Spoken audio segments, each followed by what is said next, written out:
It is Thursday, January 22nd. It is time to get in the weeds. I'm Jeremy Lambert. That is SP3. And we have plenty to talk about today, including AEW Dynamite from last night, WWE Unreal Season 2, as SP3 has finished all of the episodes, the Los Angeles Lakers drama that is going down, and of course, the most important thing to talk about, SP3, WWEVIL,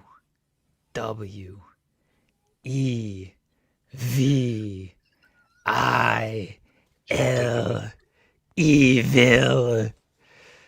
The most important news of the day. I wanted to make it the banner for today, the thumbnail, but I knew you would not be thrilled with that. You would shoot that idea down. I'm thrilled. I'm thrilled. I know. Go ahead. I'm totally fine with. I'm a fan now. I'm a fan. It's taken away from my New Japan. I wanted to tell Joel that should be the thumbnail. Instead, we went with Klay Thompson as the thumbnail, and we'll get into.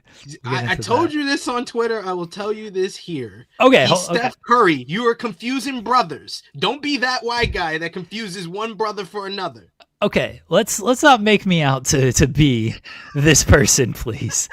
Because my joke... They're the Splash Brothers, but he is one, not the other. My joke was, for those that missed it, SP3 was like Kenny Omega beating the Jeremy Lambert allegations. And I screenshotted Klay Thompson having two very good games against the Utah Jazz. The joke is like, look, even Klay Thompson can have a great game against the Utah Jazz. Kenny Omega, great performance against Josh Alexander. Who has Josh Alexander ever beaten? Nobody in AEW, that's for sure. Hey, he was a TNA world champion, two-time TNA world champion. He was in the top 10 in the PWI 500 back in 2022 and 2023.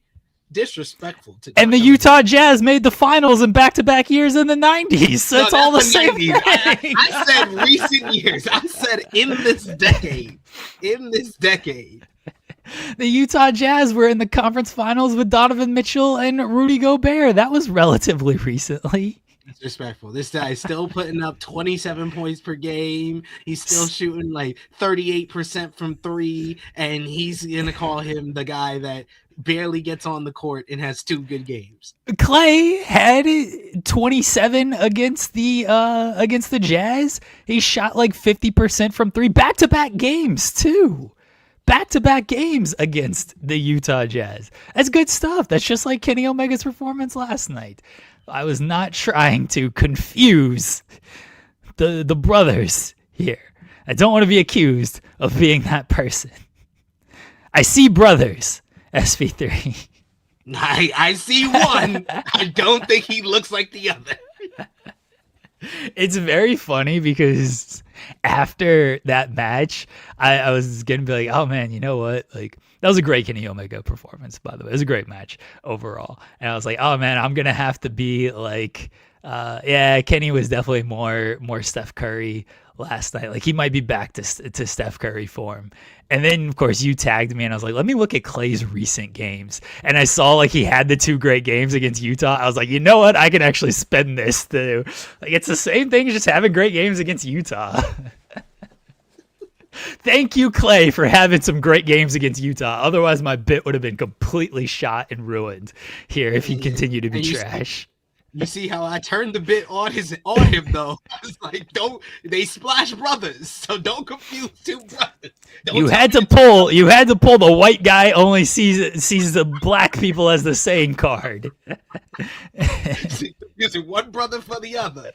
People say I look like Zach from the Power Rangers. I ain't that guy. I'm SP3 on it. Guys, if you're here, we're 5 minutes into the show. We've already gone off the rails with with whatever the hell that was. But leave a thumbs up on the video. Leave a thumbs up. Leave a super chat. Get your question, comment, statement right on there. Like the video. Subscribe to the channel. All of that fun stuff.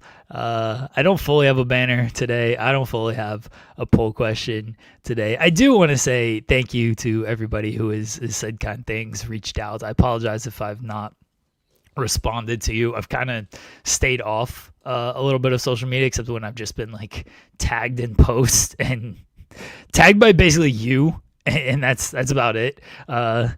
When it comes to the Kenny Omega allegation. So I've kind of just stayed off of things, but I do appreciate that people have reached out and checked in, and today's a little bit better, and hopefully we just continue to get a little bit better with everything. Although everybody's still sick. I was telling you off air, like I think that they've been back in school for like 3 weeks now, and there's been maybe like 2 days where all of them have gone. Like that's it. Like everybody's just been homesick with one thing or another. The past through, and I get it. There's 12 of them, so one of them's bound to get something at some point to keep them home. But yeah, it's there hasn't been a whole lot of just like free days around here, which could definitely use at some point. How are you doing, buddy? They feel better. I hope they feel better. Well, I'm not feeling well. My missus thinks I got sick going to SmackDown, and now you're hanging out with McCarthy. That's the problem. Well, just blame McCarthy. Who was hanging out with Drew McIntyre and Jade Cargill? So if they're sick tomorrow, we know why.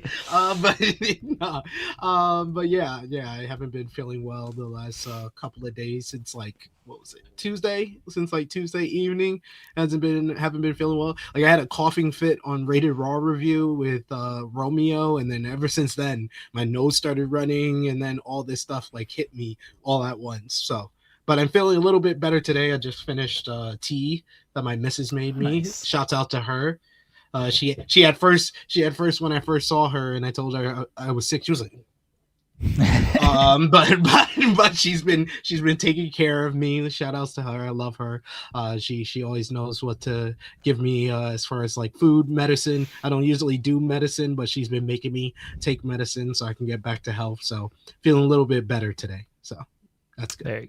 Glad you're feeling better. Shout out to her for making tea. That's always like anytime I have like a cough or a sore throat, and people have seen it. Like my wife just brings me like tea during the show. She just feeds me a steady diet of tea, which is always good. Like a nice hot tea just hits the spot. Is it anything special? Is it like just regular tea? You put honey in it? You put lemon in it? Anything like that? Yeah, I think she put some honey in it. It was kind of like close to coffee like tea. Okay.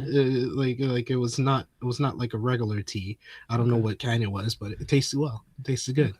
So yeah, I'm feeling a little bit better now, but I might have to cut my camera off at certain times to blow my nose because I don't want any allegations out there, anybody to clip the video and say I was doing narcotics on air. So and if I have to step away again, kids are home today, and the wife is out, so if they need something, I'm gonna obviously take care of them. So there could be a point during this show where SP3 has to knock off to blow his nose, and I have to knock off to help the children, and then we just get dead air and nothing happening for 20 seconds or so.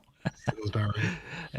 All right, I will have a poll question for everybody. It will be evil related.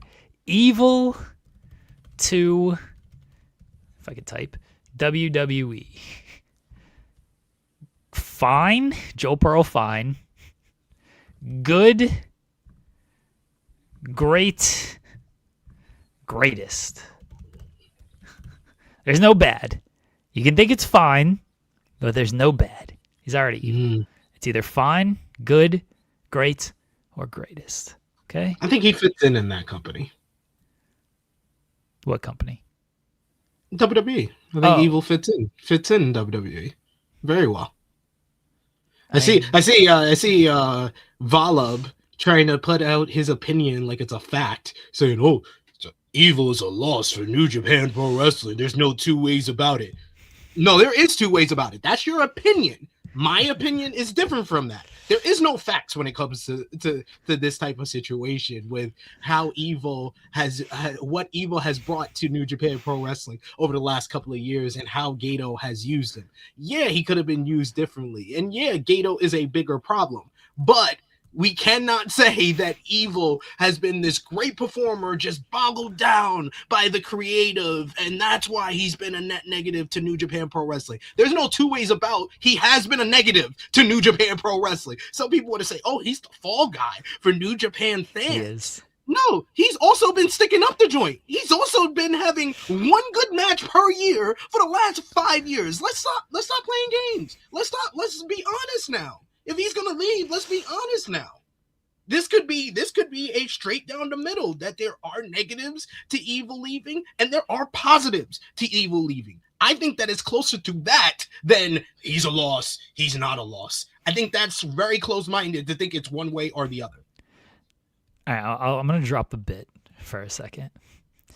I think Evil is a loss with the way they have been, or I don't think he's a loss with the way they have been using him. Because I think if they use him a little bit differently, look, the match against Aaron Wolf was great.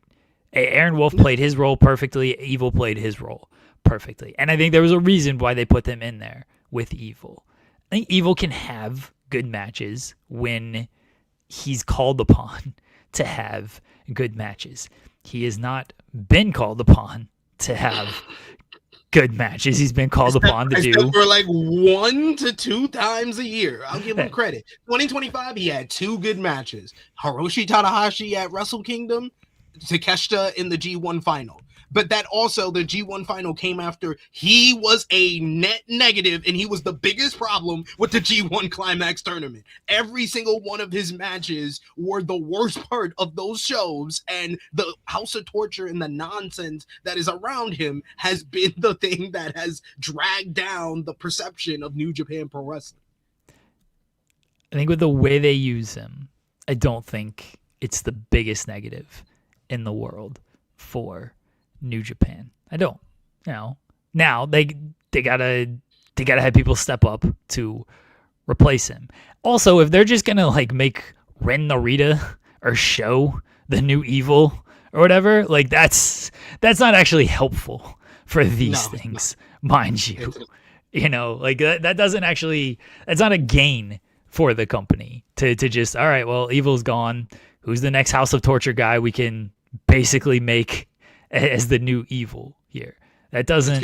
It's gonna be Jake Lee turns on United Empire and he joins the House of Torture. Oh, I can't even do a Jake Lee bit. Like I can do an Evil bit. I think it's funny. I can't do a Jake Lee bit. I've already made my stance clear on him. That theme song, man. That theme song's the theme song does good. I do love the theme song.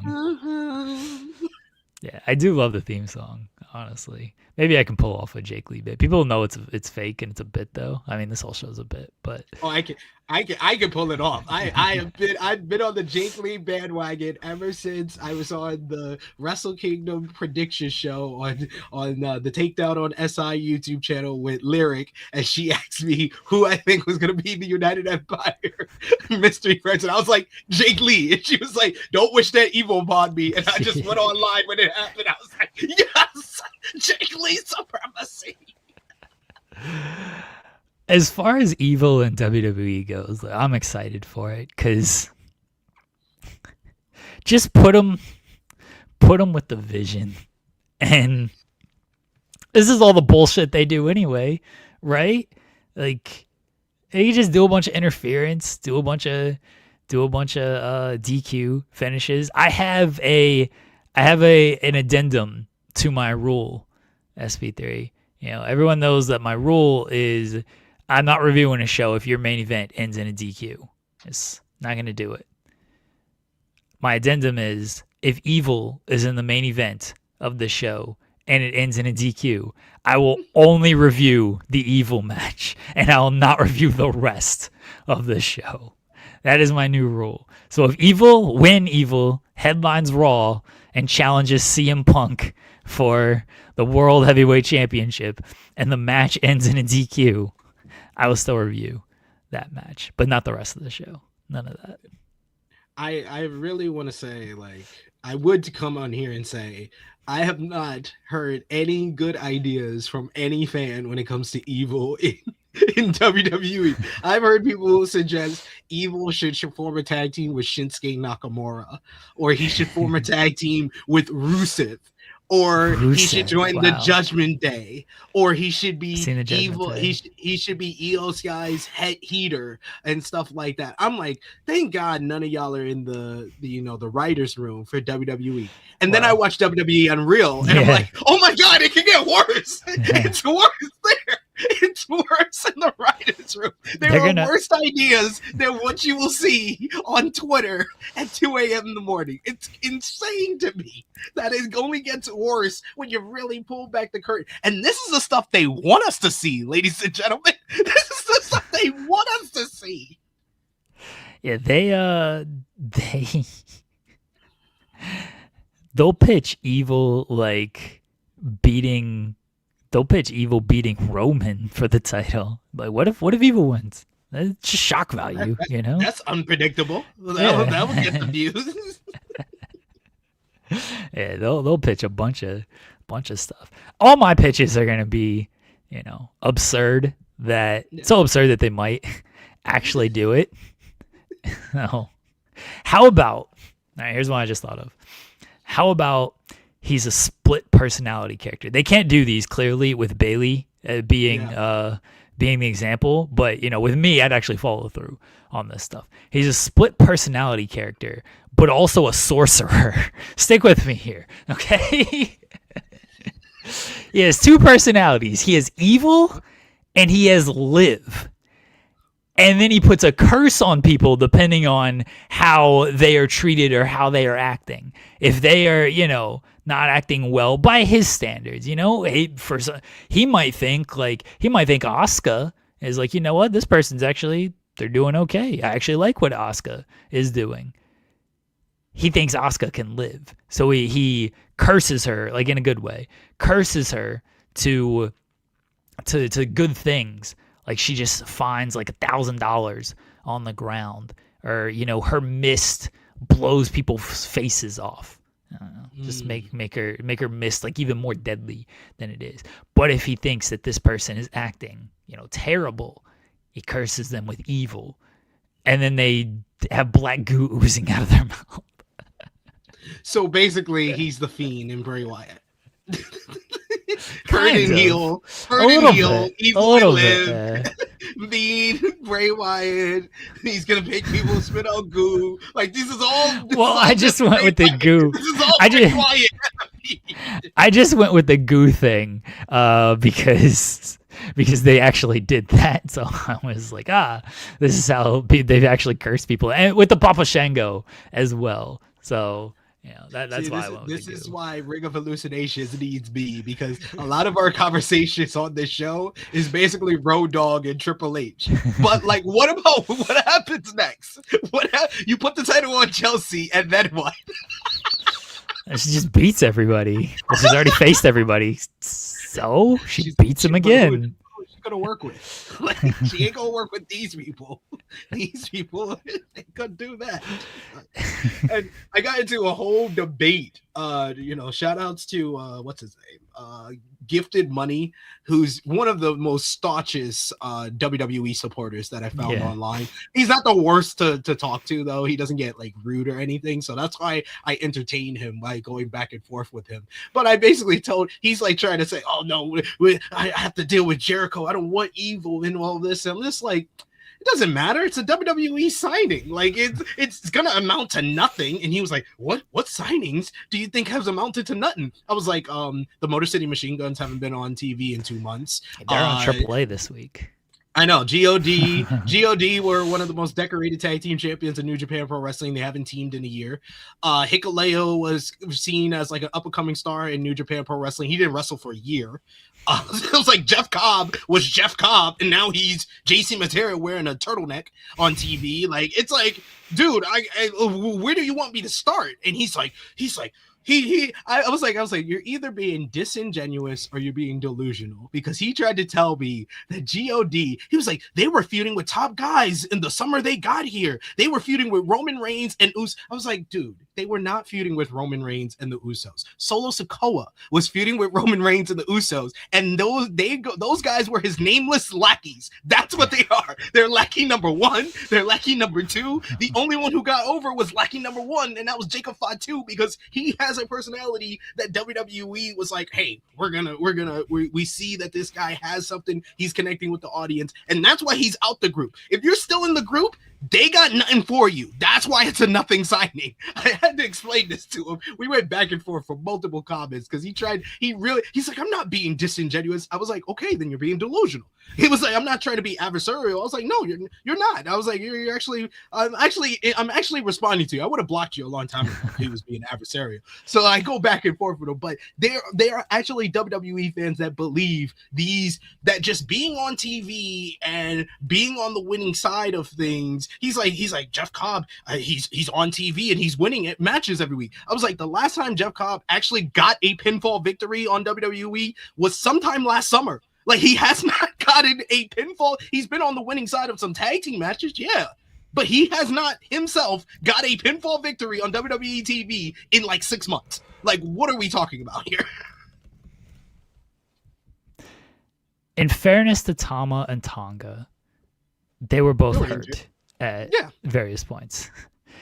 Jeff Cobb was dead the moment they chanted, "Who are you?" After that, done. They were done after that. And Hikuleu, yeah, they iced him for a year, and then he just joined a group that look, the MFTs, this version of the Bloodline, whatever, they are what they are. Right, it's a secondary group. It's the NWOB team. Like, that's what it amounts to. But people don't want to be honest about that because they think, oh, he's on TV every week, so he's getting some TV time. So that means it's like, no, that I don't know. I don't think that is what they intended for him when they signed him, and I don't think that's what he thought he was gonna get when he got signed. But if he's happy making the money, I'm happy for him as well. But we're not going to act like this is a something signing. It's closer to a nothing signing than it is a something signing. It's the biggest signing of all time, SP3. Just imagine the pop. Think of this, okay? You know it's bad when I start laughing before I pitch it to you. You didn't even say it. Just imagine the pop, SP3. After the main event of night 2 of WrestleMania, Roman Reigns and The Rock are standing face to face and they're shaking hands after their hellacious 30-minute match.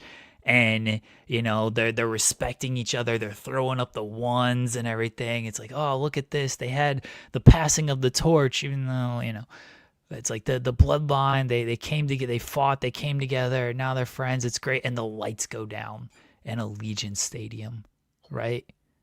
And when they come back up, Evil is standing there with Roman Reigns and The Rock face to face. And what does he do? He just goes like that. And both men just collapse and effectively die in there. They go into a state of shock. You've seen The Rock's acting. He can pull this off. They go into a state of shock on here.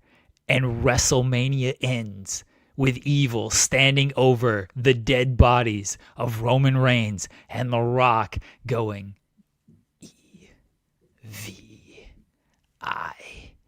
EVIL. Produced by Triple H. and Lee Paul Levesque and Lee Fitting.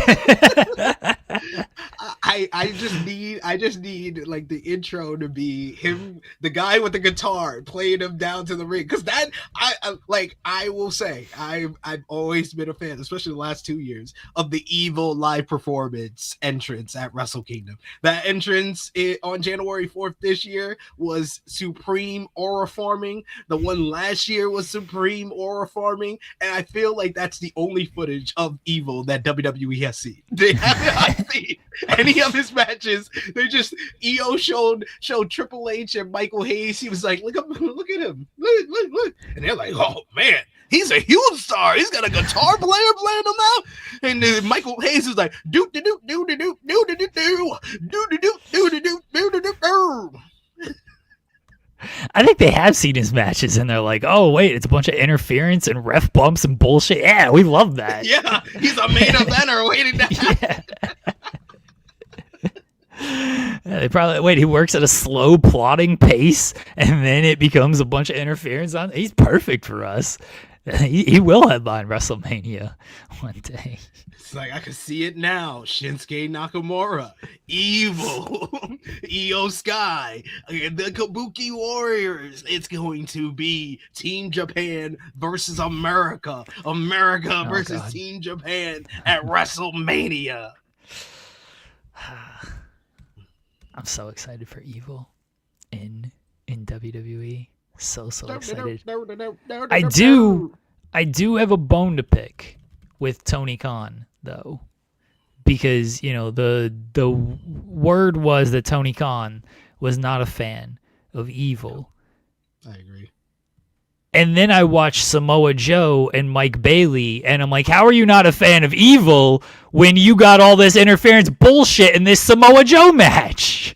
Dude, that was a good match, but like the only question that I kept asking, I'm like, where the hell is Hangman? We literally just saw the backstage. That's your partner? You're just letting his ass. Like, Kevin Knight is okay. Kevin Knight, he's preparing for the main event matchup. Hangman Page has no reason to not be out here. Like, the guy you're facing on Saturday is out here assaulting one third of your trio champions, and you're just letting it happen. Yeah. I was so disappointed in Hangman Page. This is a sentence that I saw a lot yesterday. Yeah.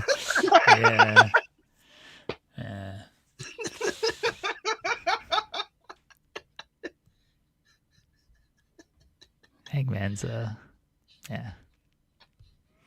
Don't take photos with your friends and put them on the internet, folks.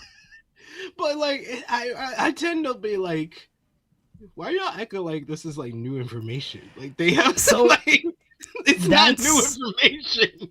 Like this is why I think that people need to just understand.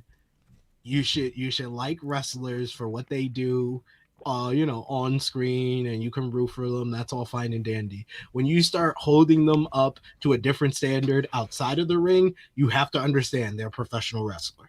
There are some good people, some genuine people out there that stand on business, that all about their morals and the moral high ground and all of that in the professional wrestling industry, for sure. There are some people. I'm not saying it's 100% like this, but professional wrestlers are also professional liars. So, Hangman has good views that I agree with. And I appreciate that he stands up for certain things. It's not, like you said, like, it's not surprising with this, because if you've paid enough attention, like, it's no real secret that Skrull's still friends with all these guys. Like, it's not a secret at all. They haven't posted photos together or anything, but they've commented. There's been comments over the years. It's not a secret.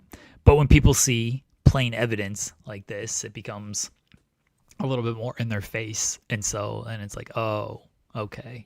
We didn't want to believe it. We could push it to the side because, like, well, maybe they haven't really said anything, but now there's a photograph. And so, and relationships are complicated. I'm not going to speak for Hangman. I'm not going to speak to his relationship.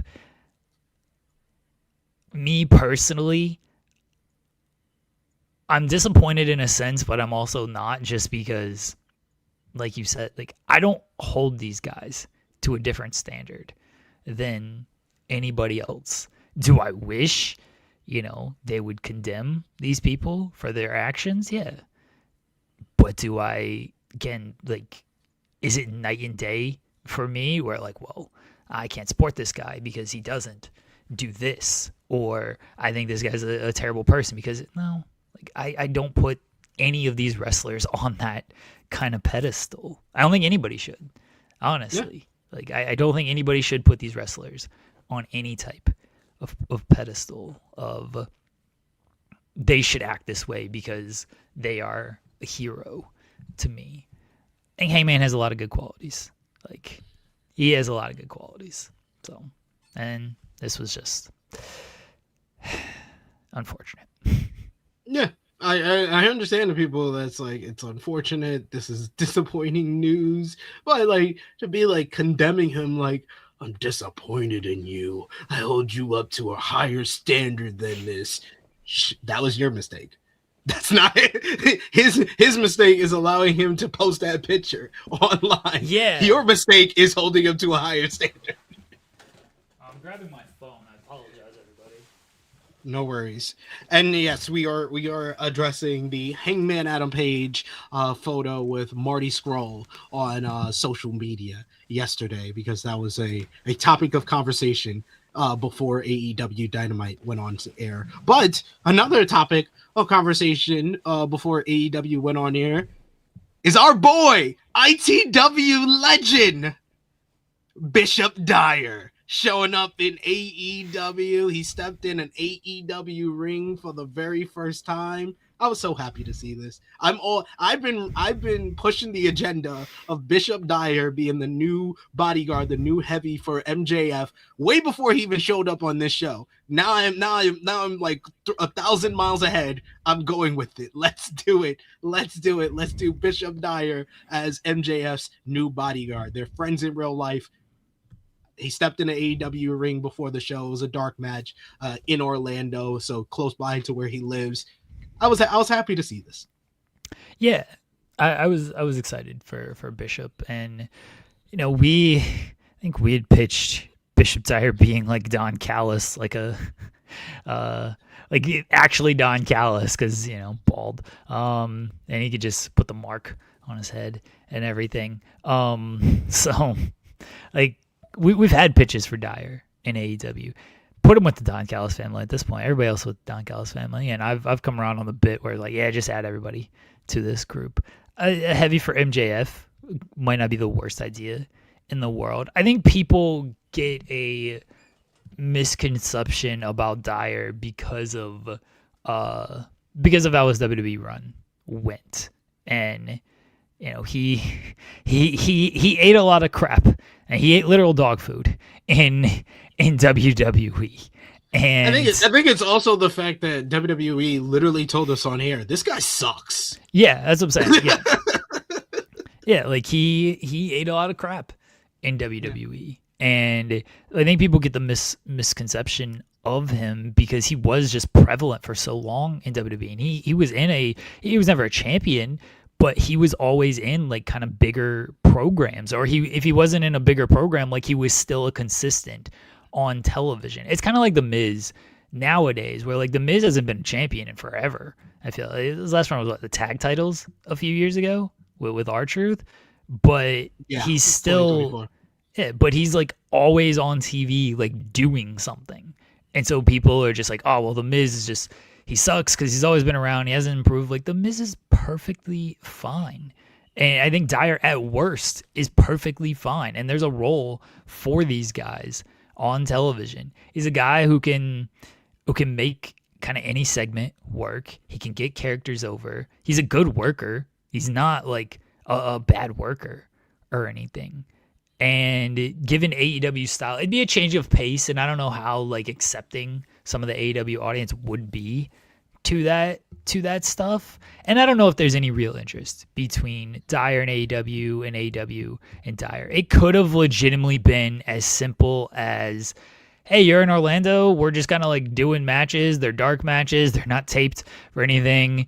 You want to come hang out? You want to work? You might have just been backstage just visiting friends, and then it was, you got your gear with you. Always bring your gear and go out there. Because like the match he was in was just a very random 8-man tag. He's teaming with Danny Burch, Martin Stone, and then two other guys, Billy Gunn back in the ring. That's who should be back on television winning championships. Oh, Billy Gunn and Colton Gunn. They said it also extremely over in Orlando. Billy Gunn is over, brother. Extremely over in Orlando, and they told us about 1,000 times on Dynamite last night. Him and Colton are undefeated in tag team action. So this Saturday on Collision, the undefeated Gun Club versus Proto Sheeta. I'm pretty sure that winning streak is over. I'm pretty sure they won't be. I hope Billy Gunn just goes into business for himself and it's like, Kyle Fletcher's a big dude, but that's the thing is like we think Kyle Fletcher is a big dude, and he certainly has gotten bigger and everything. People are going to see the difference when he's next to Billy Gunn. Billy Gunn is the best looking 50-year-old wrestler UFC in quite some time. Yeah, people are going to see the difference. You're like, oh, Kyle Fletcher, Konosuke Tetsuya. These are like big guys in AEW. They're going to be next to Billy Gunn. It's like, why did Billy Gunn eat both of these men? It's other Mikey V who was there for the event, he made Takesha look tiny. Yeah, dude. Like, you're gonna see it on Saturday. Like, you're gonna see just how big Billy Gunn is compared to these other dudes on AEW TV that you think are like a decent size, because they are next to guys who are not quite as big. So yeah. All right, before we get into Dynamite, we do have a little bit of basketball talk. SP3, your Lakers. The story came out yesterday from ESPN about all the family drama going on with the Bus family and everything, and we can get into a little bit about that. But the big stuff from here was the LeBron Jeanie Buss stuff. And to kind of surmise everything, Jeanie Buss talked about LeBron's outsized ego. She felt that Clutch exerted too much control. She doesn't like how LeBron came in and was considered the savior of the team when he signed. She thinks that he took a lack of accountability over the Westbrook trade. Talked about maybe trading him instead of re-signing him. Felt that LeBron was not grateful that the Lakers drafted Bronny.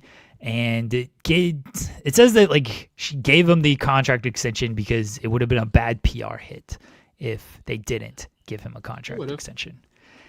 As a Lakers fan, SP3, what were your thoughts?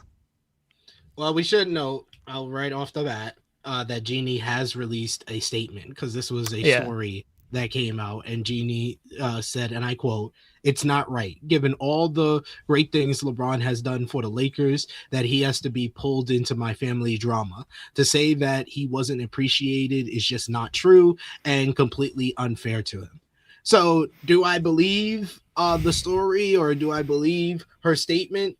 I'm not even going to get into that. I think that the story has some legs, because the Buss family has been filled with drama since the early 1980s.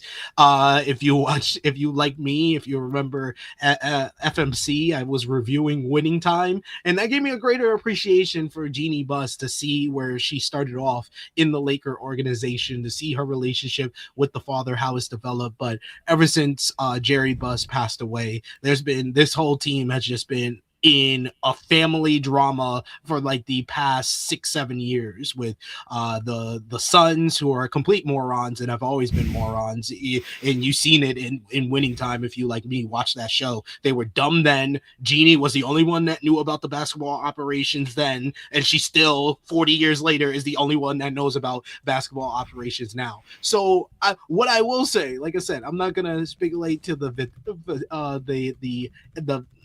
if this is all true or not, what's true in the story, what's not true in the story. What I believe, though, is that all this wording from what Jeanie felt in the report probably comes from the brothers. More than likely comes from the brothers. Everything that we know, it points to the brothers saying that this is what Jeanie said, and that's what was put in the story. I think that Jeanie felt some type of way about LeBron's ego and his lack of accountability for the Westbrook trade. Sure, probably. But do I think that Jeannie would let any of that known? Because Jeannie had some issues, even with like Kobe, certain moves that Kobe made during his time with the Lakers. But that never got out to anyone. And she had a great relationship with Kobe Bryant. She had a little bit of a falling out with Magic Johnson when he came on board to be a general manager. But Jeannie historically has always kept good relationships with whoever is the superstar of the Los Angeles Lakers. Now, the brothers, on the other hand, have never had good relationship with any of the superstars that have been on the Los Angeles Lakers. So do I think that this is the brothers speaking through Jeannie? Me personally, being a Lakers fan for as long as I am, I feel like that's closer to the truth than anything we said in the story or even what Jeannie had to say in her statement.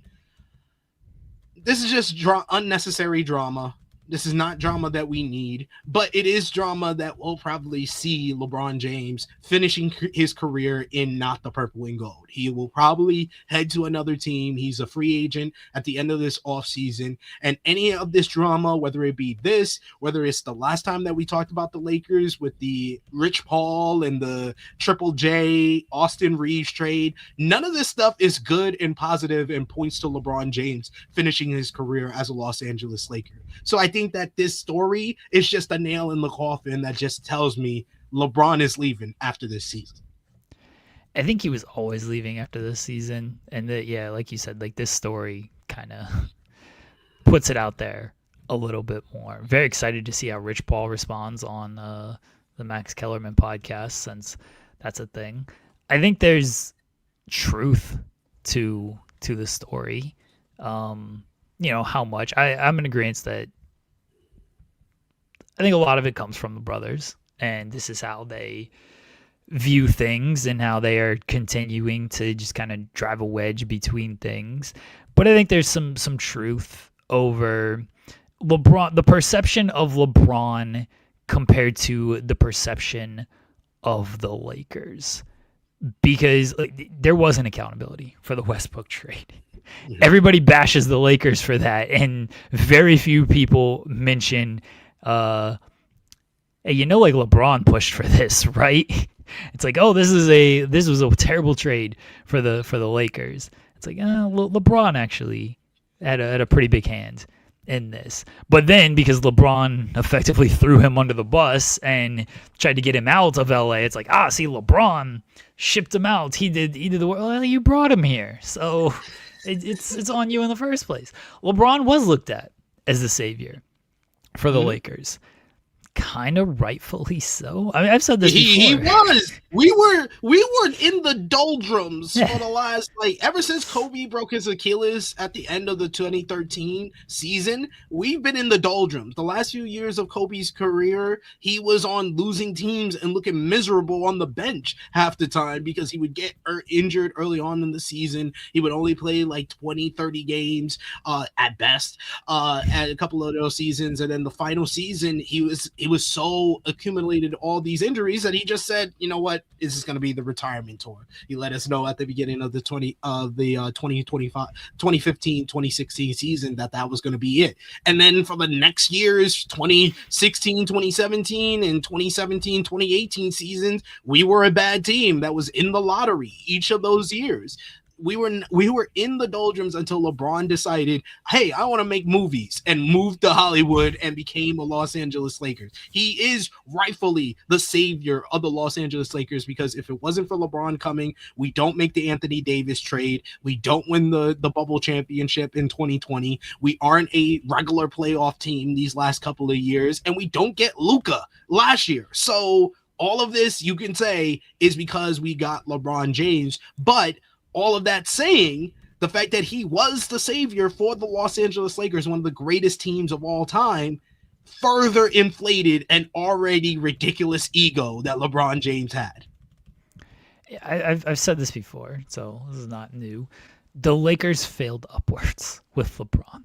That team they had young talent. They had, Ingram, Randall, Lonzo, Kuzma, these guys, and it's like, that they might be something. The young Lake Show Lakers, how can they become, a top tier team? Let them grow and all of this stuff. And it's like, yeah, maybe, but do they have a plan? with these guys beyond like, just hope we hit on these people. And then, like you said, like they were bad for years before this. That's why they got so many top tier picks, because they were so bad for all of these years. And then LeBron decided to come there, and it's like, oh, well, that completely changes the trajectory of everything. They missed the playoffs his first year. That's how bad the team because he got injured on Christmas Day. We were looking good the first half of that season, then he gets injured on Christmas Day, and that ruined that first season. And then we, like, before LeBron came here, we were making so many dumb decisions, like listening to LeVar Ball and getting convinced on Lonzo Ball hype when we could have got Jason Tatum and with the second pick in that draft. Like, yeah, we were making so many dumb decisions. Like, LeBron is he should be rightfully considered a savior for the Los Angeles Lakers. I can see how that rubs front office and ownership the wrong way, though. You know, okay, he came here, but like there had to be a reason he came here. You know, they won a little bit. Millionaires, billionaires, they always want to be the smartest person in the room. You know, like they're billionaires. They do think they're the smartest person in the room, and they want credit for being the smartest people in the room. And when they don't get that credit, it's like, oh no, why aren't you paying attention to me? I have the most money here. And then they might go on and buy a social media platform so they can tell everybody that they're the smartest person in the room. But like that's what they want. And so when they don't get it, and LeBron comes in and he gets the credit, they're like, well, we did something here. There had to be a reason he wanted to come to the Lakers. You know, we made the pitch to him. We sold him on this idea. It wasn't just because we're the Lakers and he wanted it. No. That's too simple of a reason. Like, we did something. It is really that simple. I know, but like, movies. This is how they think. Movies. He wanted a production company. He had to be in Los Angeles to do those things. And he wanted to go to the biggest franchise in the NBA at that time. Like, you could say, oh, the Knicks make the most money because they're in New York. But the biggest franchise, the one that has the championships, the credibility, and the money, is the Los Angeles Lakers. Yeah. But that's how they think, though. No, please give us credit for this. LeBron not being grateful for drafting Bronny that's a very funny thing to me, honestly. You're not grateful that we got your bum ass son. That's basically what they're saying. Like, we shouldn't have drafted your son. You should be saying that to LeVar Ball. Like, why isn't LeVar Ball more grateful that we drafted Lonzo Ball?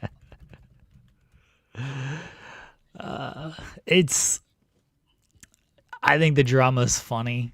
You know, the Lakers season has already been all over the place. Just the Luka LeBron relationship, the JJ Redick stuff, and him throwing fits every time they lose and being mad about something. The defense overall as a team, but like the roster construction with everything, like it's been an up and down season for them. Now you're gonna add this.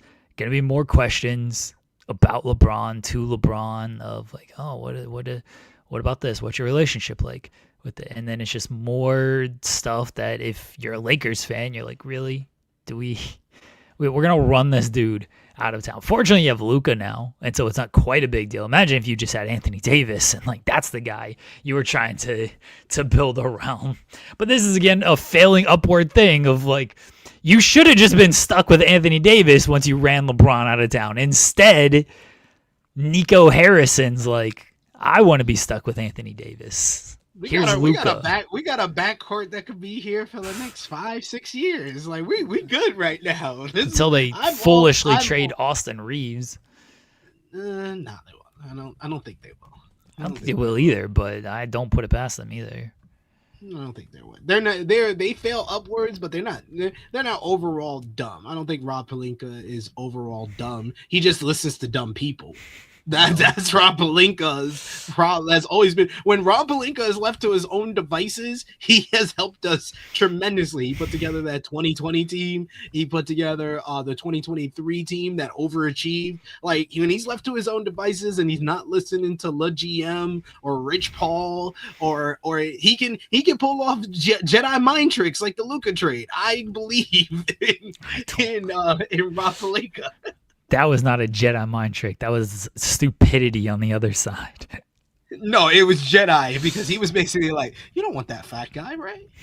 Right? He's too fat.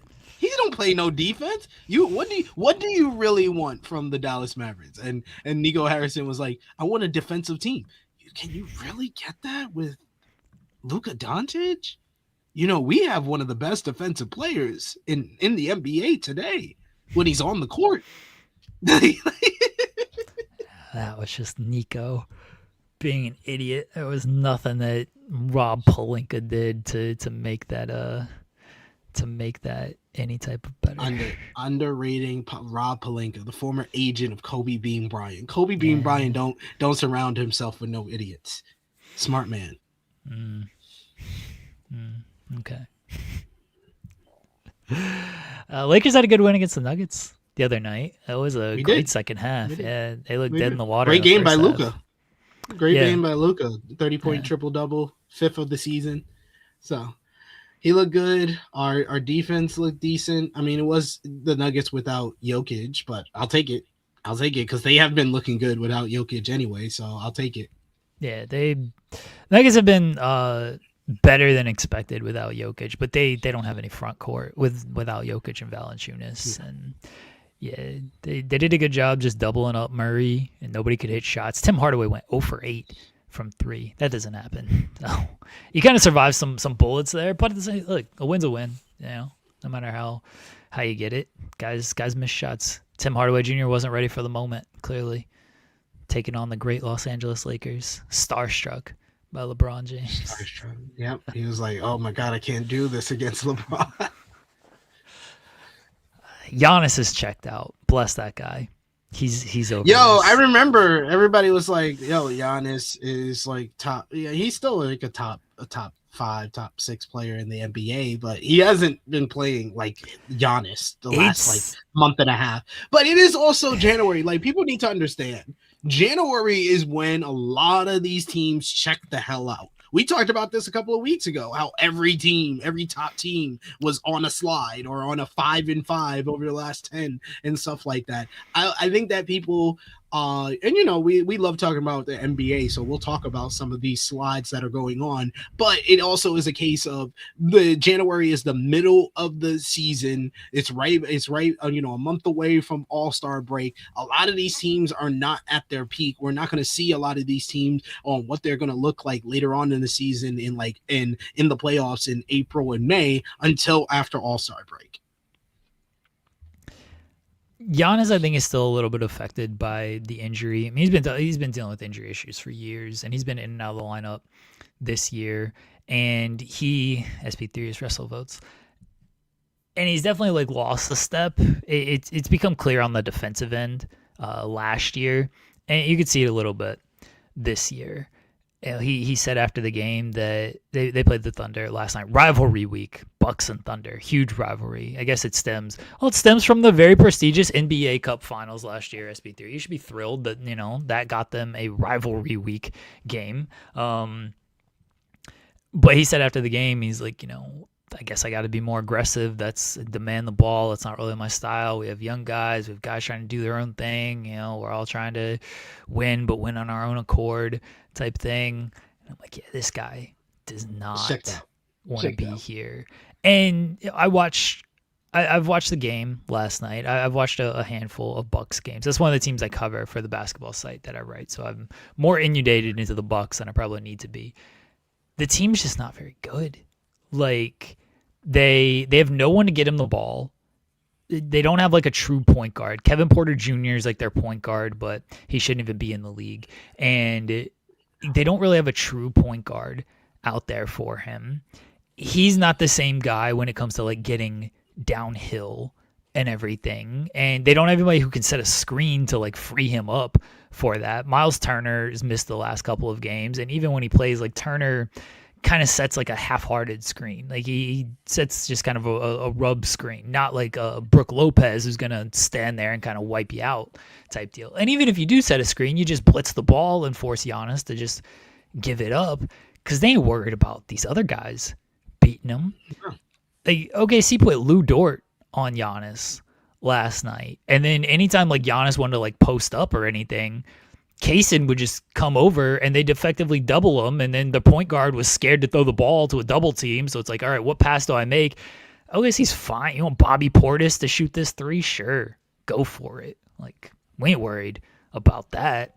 Like they have nobody on that team scares anybody. So yeah, they're just gonna double them up and bracket them, and so you can't do anything. It's a bad team. There was one play, SP3. This is when I knew. I was like, oh, this team just sucks. Sorry, Jake. I'm sure Jake is listening. He usually listens on the. He knows this team's bad. He wants Doc Rivers fired. Hey, it's not a worthless case, but it is getting close to that because they're a game and a half out of a play-in spot. They're 3 games out of an 8th seed. So, well, you make the playoffs and then losing 4 to the Pistons, like that's basically being. That's what he's done the last few seasons is just make it to the first round and lose anyway.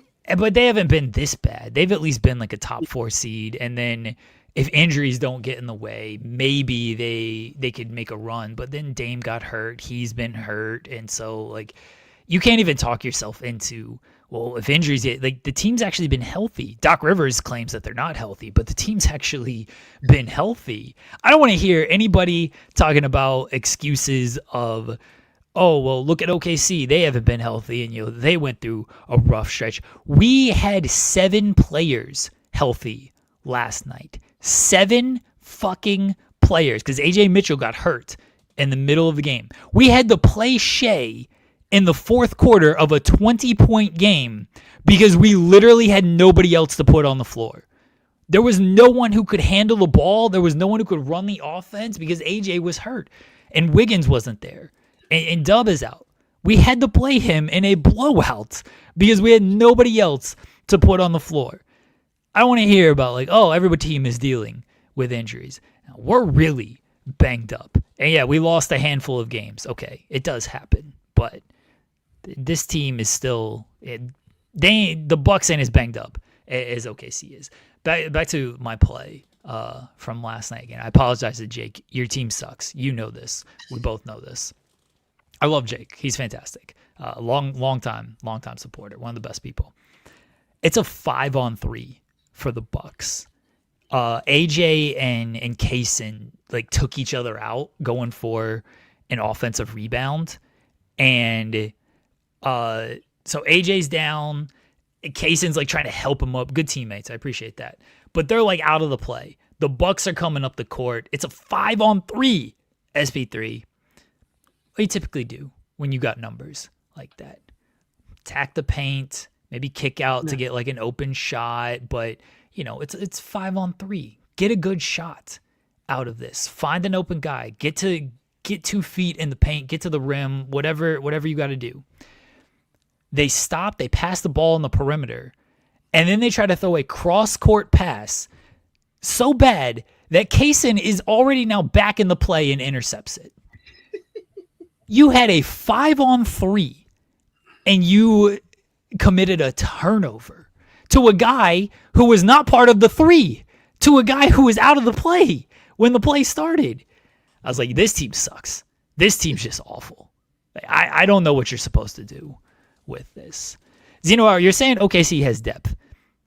We have, like, Dub is out, Hartenstein's out, Caruso's out, J. Will's out, and Wiggins is out.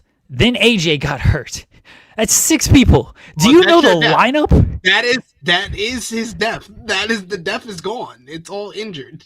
Do you know the fucking lineup they put out there with Shai Gilgeous-Alexander last night? This is the MVP of the league, mind you. He was on the court with 4 guys, obviously. I mean, if we could play him with 3, we probably would at some point because we have no other players and we need to rest people. You know the lineup they had with him? It's Shai, it's Isaiah Joe, good player, mainly a 3-point shooter, iffy on defense, although it's gotten a little bit better. Kenrich Williams, good player, energy guy. Doesn't do like anything special, but does everything a little bit well. Brandon Carlson, a two-way white guy who doesn't play a whole lot of defense but shoots the ball really well. And Brooks Barnheiser, a two-way white guy who doesn't do a whole lot of things well either. They put Shai Gilgeous-Alexander, the MVP of the league, out there with two guys who are on two-way contracts. They would be on the G League squad if we were healthy. And that's who they had playing next to Shai, along with our seventh best player in Isaiah Joe, maybe our eighth best player in Isaiah Joe, and our 11th best player in Kenrich Williams, and two-way guys. We don't have depth right now. We have injuries. We have so little depth. We have to play Shai in a 20-point game. This is when he sits. This is when everyone's like, oh, well, look at Shai sitting in another fourth quarter. Instead, he stat padded because he got to 40 points in the game because he had to play in the game. We don't have depth. We don't have it. See, this is Zeno Hour needs to learn a lesson from this. Whatever counterpoint you thought you had, you are talking to an expert. Jeremy is an expert. He watches every single Thunder game. He knows more than you do. Like the def point was just null and void because if you know that they have 6 players out, you can only have like 15 players on your team. That's like what are we talking about? We have nobody right now. Yes, we still won because we have the MVP of the league and exactly the Bucks. That just says you still have Shai. If your counterpoint was Thunder still has Shai though, then that's okay. That's okay. Yes, because Shai is that good that he can carry this team that is kind of the injury reserve right now to the promised land, and they have a good defensive layout for the team as well. Even with the lesser defenders on the team, their team defense is overall good because they're in sync on that. Unlike the Los Angeles Lakers, where the energy guy on defense is usually Austin Reeves, and Austin Reeves been out for a month, so our defense has gotten worse. So it's not only we had Shai. That Bucks team just sucks. That too. They're just a bad team. You're facing an 18-24 team, so yeah.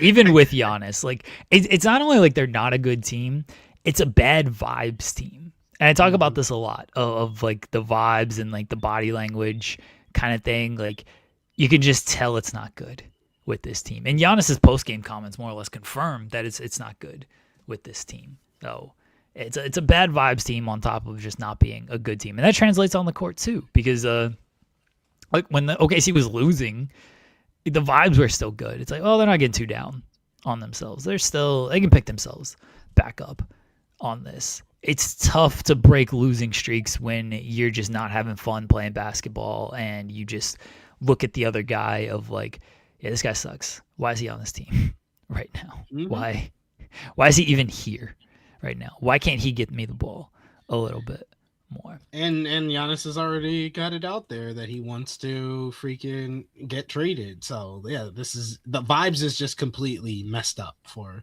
them right now. So I don't know. I still don't think he gets traded this season. I mean, we're only 2 weeks away from the deadline. It's literally 2 weeks. So I think there's nothing out there. Like I know the Knicks are holding out hope, and I'm like, that's where I think he goes if he goes anywhere. I don't think it's a good offer. I think it's gonna be in the off season. It's not gonna be in the trade deadline.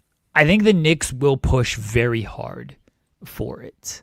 In the next 2 weeks, I think they'll push very hard. I don't know how much any other team is going to push. Not that they shouldn't.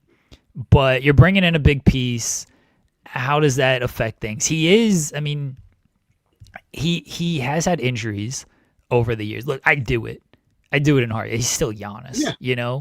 But he has had injuries over the years. The best player that the Bucks will get in return is a Karl Anthony Towns as well. So, well, maybe again, like if the Spurs want to step up and make an offer, if Houston wants to step up, you can get a better package of stars from the Spurs. But I'm talking about a single player. Karl Anthony Towns is the best player that can be offered to the Milwaukee Bucks. If Houston offers Sengun, I don't think Houston's going to offer Sengun. Well, so here's the thing: is if I'm the Bucks, and let's say Houston comes to the table, I got to get Sengun or Amon. Like I have to in this deal. Yeah. I would Amon rather would be close. I would still take Karl Anthony Towns over Amon as far as who's the better player. I'd rather have Amon. Like is Towns a better player right now? Maybe, but Amon's going to be better for the next 5 to 10 years. I'd rather have Amon than Towns. If the Spurs come to the table, like you got to get Castle or Harper in that deal, and I'd rather have them over the long term than Karl Anthony Towns. Yeah, is Towns a better player than both of them right now? Castle's been really good. Castle is a former rookie of the year. He's a good defender. He's a good energy guy. He could score the ball. So I like him a lot. I'm just saying, single player, even like Sengun, I think Sengun is better than Karl Anthony Towns. Don't get me wrong, especially what he's contributed this season. But I'm talking about like right now, who's the better player? I probably would still take Karl Anthony Towns. Karl Anthony Towns, he's a, I'm not saying that he's going to be that good of a player on the Bucks, but I'm talking about single player that the Bucks can get. The best packages are probably going to come from the West, but I don't think the Bucks are like a good organization that's going to be looking for the best package also. So that's another factor.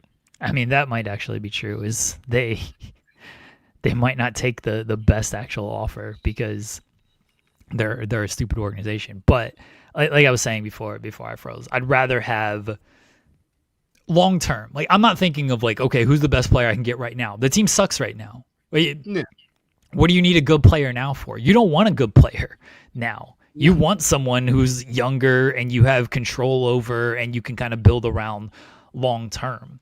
Like, yeah, is Towns better than Sengun? Sengun, I think, is a little debatable, honestly. Yeah, is he better? Is he better than Amon? I think Amon's kind of debatable too, truthfully. Is he better than Castle right now? Sure. Is he better than Harper? Yes, definitely better than Harper right now.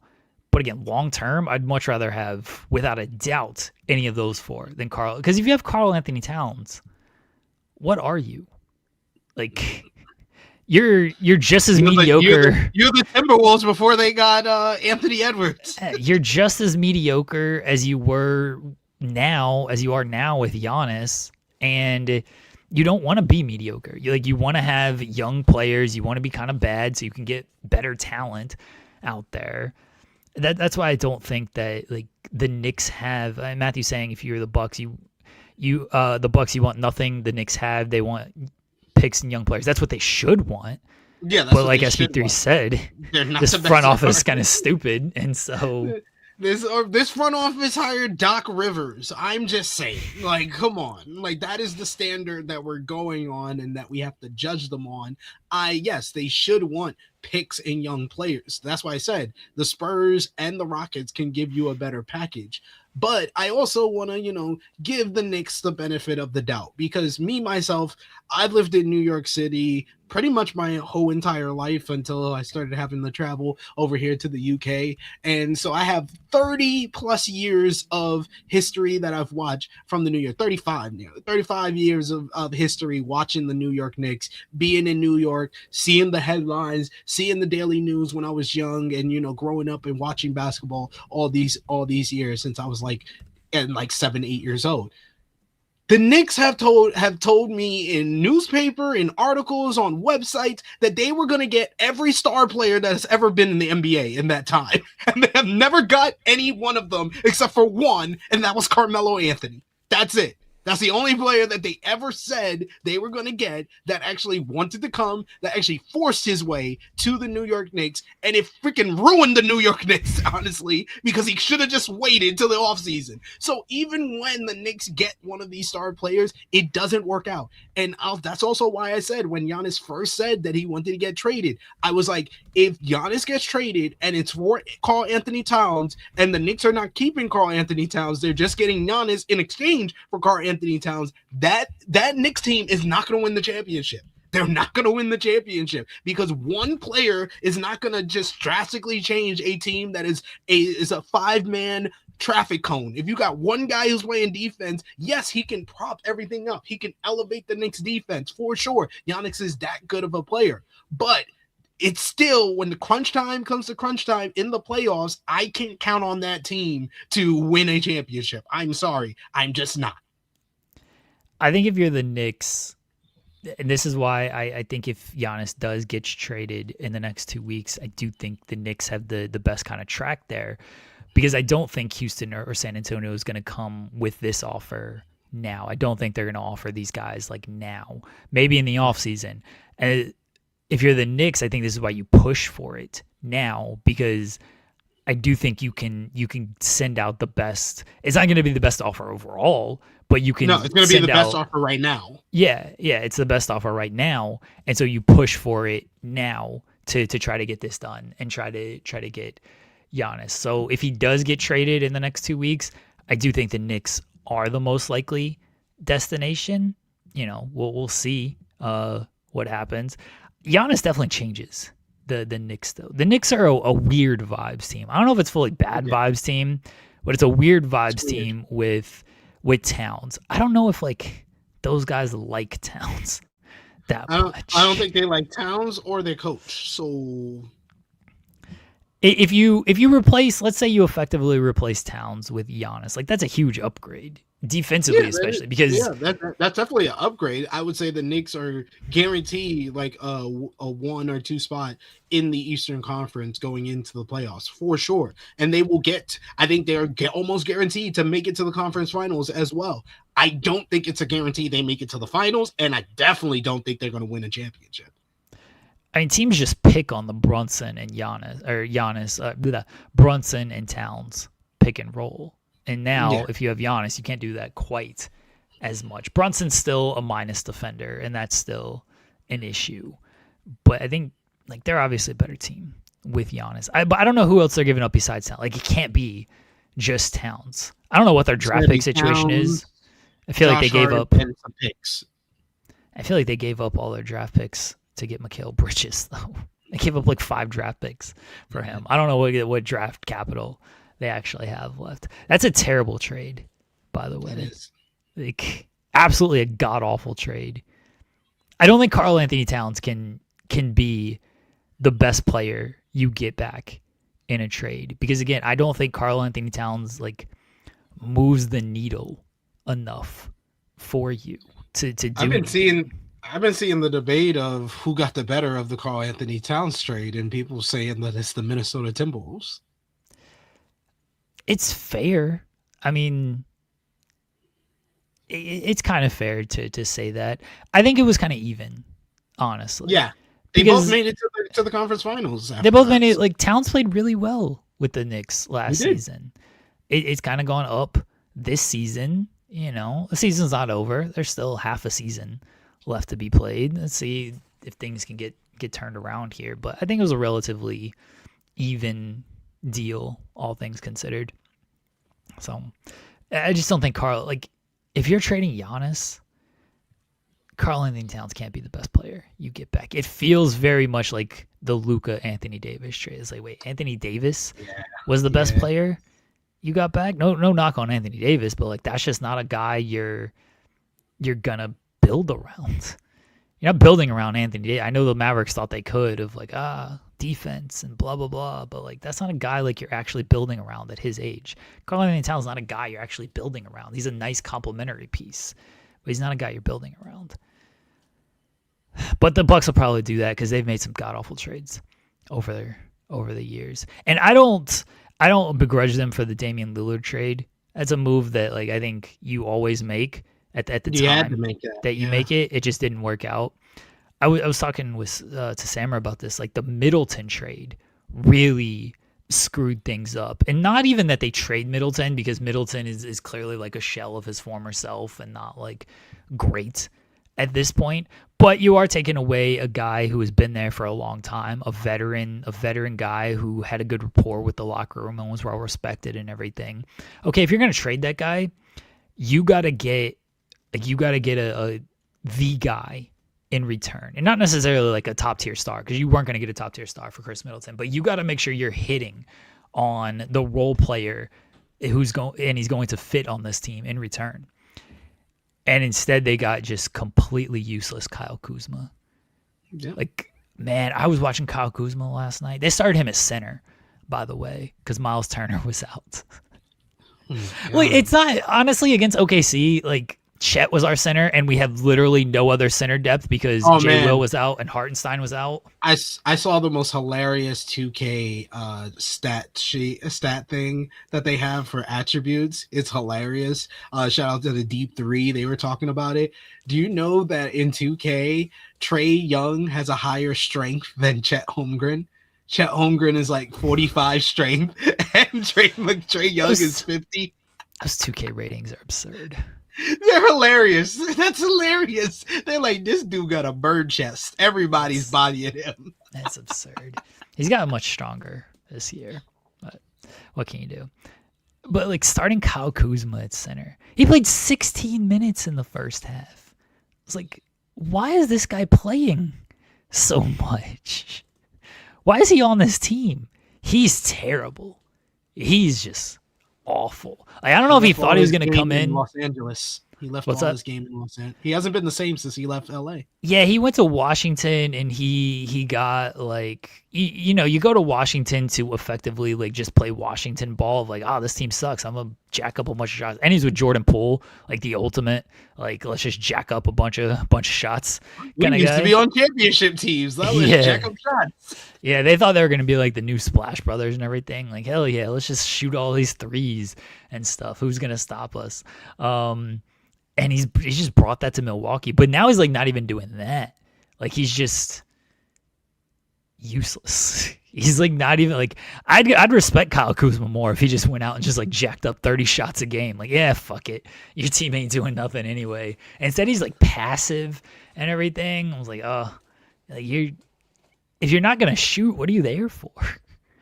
Like you're there to like allegedly hit shots and carry some of the offense, but it doesn't really work out because he's just not good at it. Kyle Kuzma starting center. I was like, oof, that's your rim protector? Yeah, no wonder Shea's getting to the rim on every possession. Like, come on now. Basically. What? He ain't afraid of Kyle Kuzma. Who is he blocking? Nothing out here. Speaking of washed NBA players, Kenny Omega and Josh Alexander. Disrespectful. Always disrespectful. He's got the wrong Splash Brother again. But yes, we got to talk about Kenny, by God, Omega, putting us on notice, going out there, having a fabulous Jeremy Lambert style matchup. It was 11 and a half minutes, the perfect time for a major matchup. And it was all thriller, no filler. They started off right before the bell with a brawl on the outside, Kenny with the slingshot dive to the outside, and then they just worked a really well matchup with and like Josh Alexander. That was probably his best performance in AEW in a singles match so far. He was like an attack dog going after Omega, going after the diverticulitis, going after his ankle, ramming it against like the apron and stuff, hitting him in the ribs a bunch of times. And like Kenny Omega, the thing that has made him different since he made his return, since the diverticulitis, is how the diverticulitis is now the ultimate bit of any matchup he does. And he sells it. He sells it where he makes you believe. He's like, oh man, I don't know if he could do this with the loss of intestines, especially with Don Callis saying that on commentary. The intestines. Oh my God, he lost the blood of his intestines. I do think that bit's gotten like a little old. Like it was like when it was against like Gabe Kidd and everything, especially because it was his first match. Like, oh, that's really good. Now it's like, okay, I get it. It's the Matt Jackson. It's the back bit with the Jackson. Oh, I love that. I was the ultimate supporter of the Matt Jackson's back is always injured. It was a disease. They took out 3 feet of his intestines. I believe every matchup he is hurting. He is hurting. He's physically unable, but he just finds the strength, finds the power within. He got heated up when Josh was taunting him, hit him with the Kamagoye, and he just fired up and fired himself up. This is my nitpick of this match. The commentary. Hello, Sean. Oh, besides you saying that the bit is getting old, I'm sorry that a man had his butthole surgically removed, Jeremy. Do you think that just grows back in a year? Exactly. Thank you, Sean. I thought it was like nails, fingernails just grow back. Doesn't your asshole just grow back? You think it's like a worm where he just gets his asshole chopped off and all of a sudden his asshole grows back? Those are intestines. Intestines. You can't do that. That's not the way the world works, buddy. I thought he'd have it just put back in by now, Can't you get an Shibata make good on his suggestion that he use the Fightful Award on him, because he'd be using a colostomy bag from here on out if that were the case. Those things are heavy. Great job with the Fightful Awards, Sean. Yes. Thank you. Great job. Thank you. I'm gonna go eat my Rushmore. I'm off this weekend, guys. See ya. Oh, you're off this weekend. That's good. Yeah, I'm off. You deserve it. I got meetings this weekend. You deserve it. Am I fired? No. Okay. Not yet. Nah, there you go. Not yet. Enjoy. All right. Here's my complaint about this match. Here's my nitpick. Are your intestines okay? I'm selling. Like Okay. Kenny Omega, he makes me believe. I'm like, oh my God, it's the intestines. All right. Here's my nitpick on this match. It has nothing to do with Kenny Omega or Josh Alexander either. Commentary. How the fuck did they not recognize the powerbomb Kamangoye combo when he hit that? And it's a Kota Ibushi call. And they mentioned that he avenged Kota Ibushi for taking out his injuring him and everything. Kenny avenged Ibushi because Alexander was like, okay. How did they not call the powerbomb? I was so annoyed by this. To be fair, the running knee strike was not the Kamagoye because he didn't grab that. He didn't grab. Wrist. True, but still, we know what he was doing.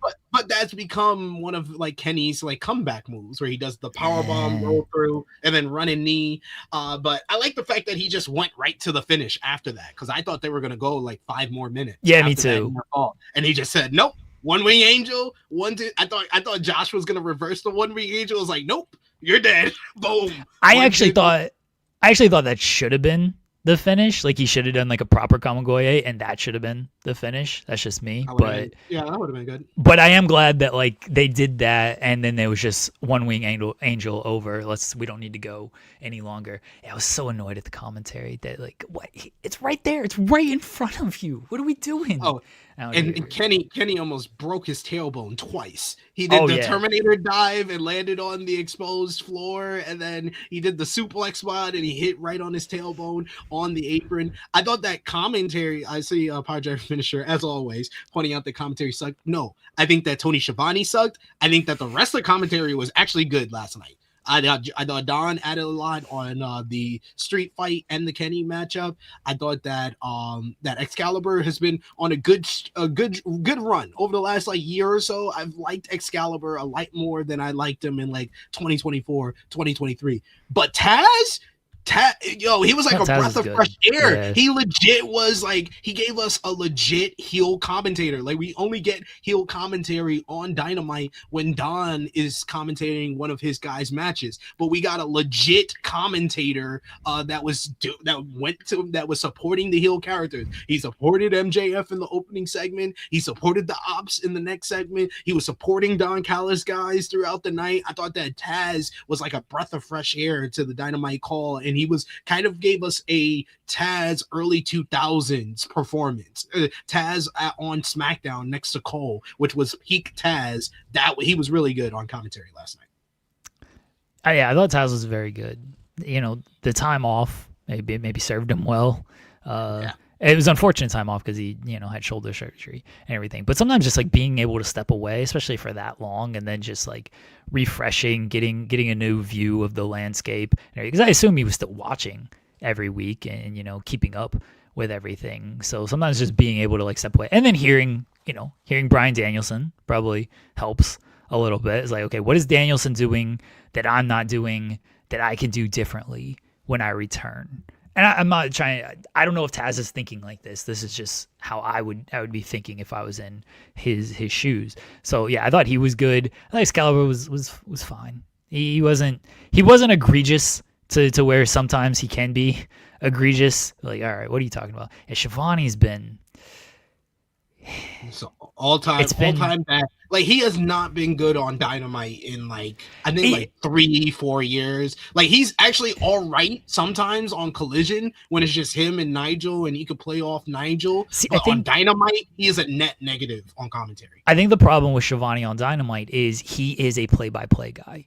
And Excalibur is doing play-by-play. So now you just have a play-by-play guy who is just kind of sitting there like trying to pick his spots, but Excalibur's doing play-by-play, whether it's Taz or Danielson or whoever on color, like that's what they're there to add. And so Shivani's just got to like kind of jump in when he can, and he just like he doesn't always jump into the proper time. They're just kind of doing jokes, he like to pop himself and everything. And then when you throw like Callis out there, like I don't like 3-man boosts in the first place. I don't think 3-man boosts are typically all that great because someone just inevitably gets like left out on that. Look at any sports broadcast. How many of them have 3-man booths? Like, it's very rare. It is usually 2-man booth for everyone. And honest, and it's sad because I feel like Shivani has been part of the greatest 3-man booth in wrestling history. The greatest 3-man booth in wrestling history to me was Shivani, Bobby the Brain Heenan, and Dusty Rhodes on Nitro or WCW pay-per-views. Definitely Mongo, but sure. Mongo was hilarious. When I used to do True Rewind on this channel and True Hill Heat, I used to always have at least one Mongo quote per episode on those early Nitro episodes. Him with Pepe and all the ridiculous things he used to say. And this everything he used to, oh man, it was great. But I think that Dusty being like the guy that has the history inside the ring, Brain doing the heel commentary, and then Tony doing play-by-play. That's the best 3-man booth I've ever seen in wrestling, but that was nearly 40 years ago. Like, what are we doing? And see, that works fine if, again, everyone just kind of has like a defined role like that. Like you mentioned it, like you got your play-by-play guy, you have your heel guy who does not waver from being a heel either. Like Bobby the Brain Heenan was not wavering from his role. And then Dusty, like adding, in-ring experience and just his like overall experience, who also played like the babyface with everything. Like that is fine if you're doing that. That dynamic can work. I think that dynamic could work today, honestly. The problem is with today, and specifically with the AEW commentary, as I just mentioned, is like you've effectively got 2 play-by-play guys. That doesn't work. And then you have the other person who, okay, Taz might be a heel, but sometimes he'll be a baby. But like he's got the in-ring expertise. Danielson, usually baby facing, but sometimes depending on how it goes, he'll throw in some, heel comments or like the heels or whatever. But basically there to like technical breakdown kind of stuff and add gravity to the match kind of stuff. I think there's a world where Excalibur, a 3-man booth with Excalibur, Danielson, and Nigel works. Now, Nigel and Danielson might be sniping at each other too much to take away from the match. I would say Taz Nigel's place. Because I think that Nigel and Shivani have developed a good chemistry with one another, so you could just keep them on Collision. But I think like the ideal, if you're gonna do a 3-man booth on Dynamite, it would be Excalibur, Taz, and Brian. That is the ideal because especially if Taz is going to continue being the heel commentator, it was kind of refreshing because we don't get that a lot. Like Nigel's barely on the show. We don't get that a lot on Dynamite. So it was refreshing to have him go full heel on commentary. Well, to kind of prove your point here with Taz, assuming he sticks with like the heel kind of role like he did last night, to prove that point is like, what's like a good 3-man commentary team that's happened a few times is Excalibur, Danielson, and Don Callis, because everyone knows what their role is there.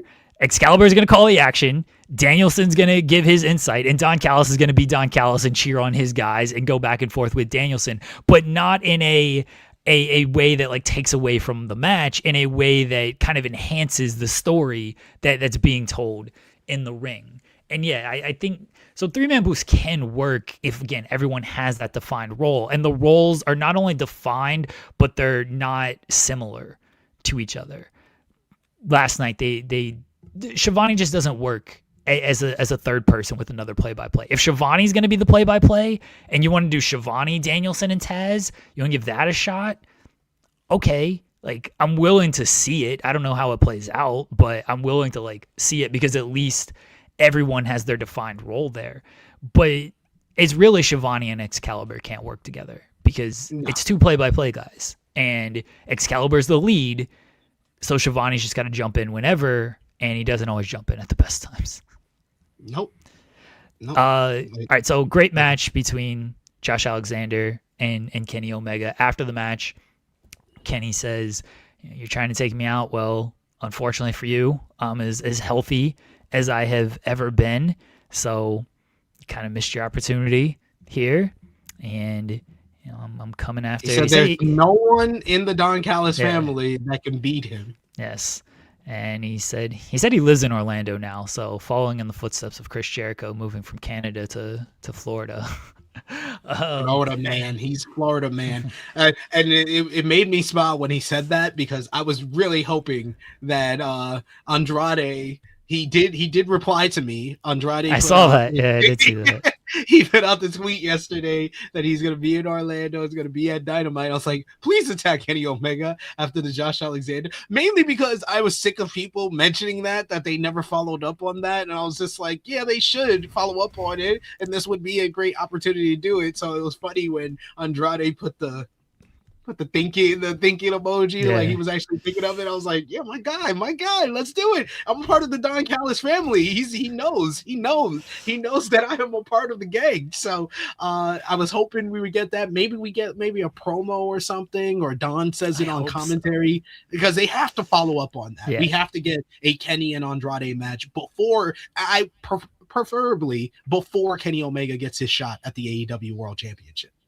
Yeah, I think we need that match as well, and hopefully we do get it, because we'll kind of jump into the MJF and Brody King segment right here. MJF starts the show and he's got his championship and he makes fun of Tony Schiavone, and he holds up the title and so everybody wants this. He's the best.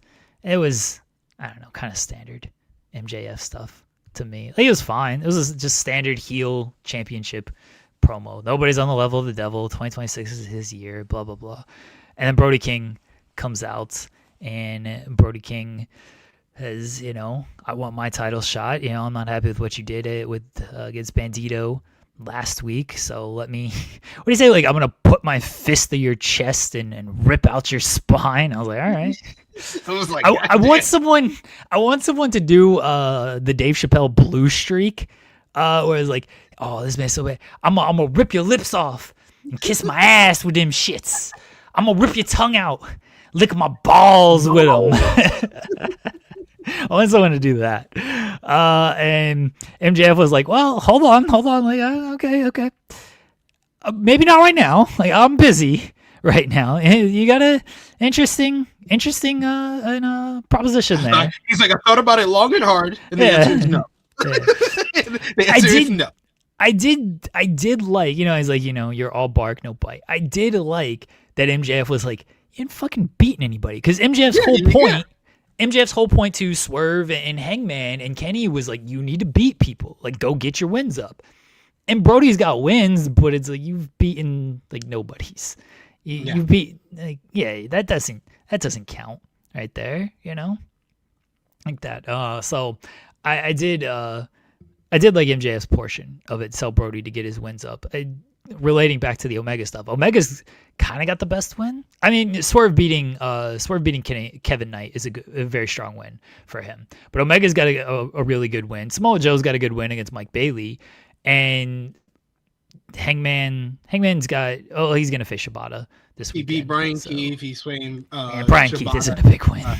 No, he's fighting Shibata on Saturday. I don't know if Shibata's a good win at this point. Yeah, I mean, it's up from Brian Keefe, though. It's up from Brian Keefe, so he's working his way up the ladder. So yeah, I like the fact that they're making this world title scene feel robust and making it seem like it's the most desired thing on the show. So I do like what they've done with the world title, and especially the fact that we started off the night with this promo here, and then we followed up with the Joe and Mike Bailey matchup. We got Kenny and Josh in the middle of the show, and then we ended the show with Swerve and the Jet. So it was a show long narrative about building these contenders for MJF. Everyone's gunning for MJF was the show long narrative of the show, and I feel like this episode had a much better pacing because of that. Much better pacing than even last week. I really enjoyed Maximum Carnage, but a lot of that came down to how great MJF and Bandito was.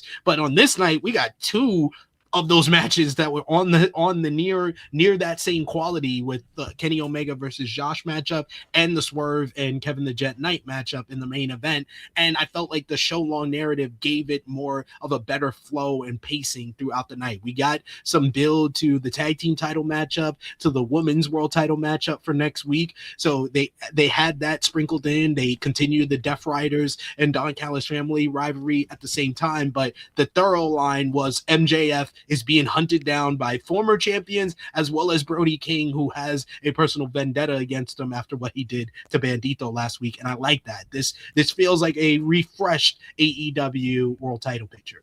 Yeah, 100%. Like, you have clear challengers out there. You have a champion who has a clear motivation for the challengers. It's not just, okay, you're the challenger of the month type of thing. It is, you need to get your wins up to face me.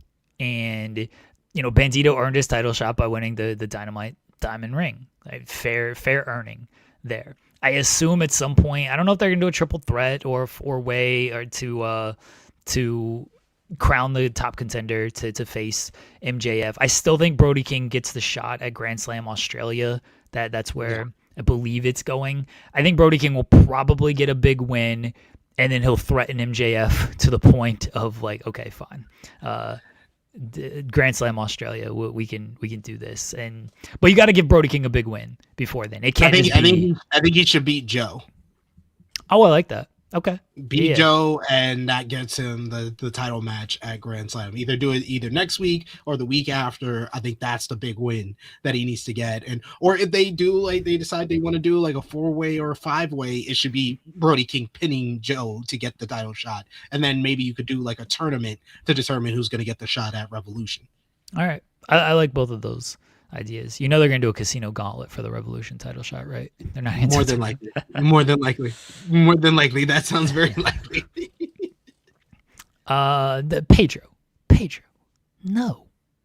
Pedro saying, "Isn't it rip your tongue out? Look my no. I know this movie almost by heart." And it's like, it's a top 3 Martin Lawrence movie and performance. Yeah. Top 3. Yeah. Maybe it's 2. I still lean, because not a lot of people talk about it. Nothing to Lose is one of Martin Lawrence's best performances in a movie. If you haven't watched it, it's with Tim Robbins. Yes. My dad loved that movie. Yeah, that's really good. That movie. Yeah. I love that movie. That's one of like the first like rated R movies that I saw as a kid, and I watched it when I was like in my 20s, and I loved it still. That is amazing. Martin Lawrence performance. Like, he starts out as a guy, Tim Robbins, who's just lost his mind after he thinks he saw his wife cheat on him, and then we find out that I'm not going to spoil it for you for a movie that came out 30 years ago, but it's just a great performance, because then you get sympathy for Martin's character, you got sympathy for Tim Robbins' character, and then they decide they go to Robin. Man, just great movie. And of course, Bad Boys. You can pick which one. Bad Boys. Bad Boys 3 is one of the most underrated Bad Boys that might be the best Bad Boys movie, honestly. I've seen 1 and 2 like so much. Yeah. I don't know if I've seen the latest one.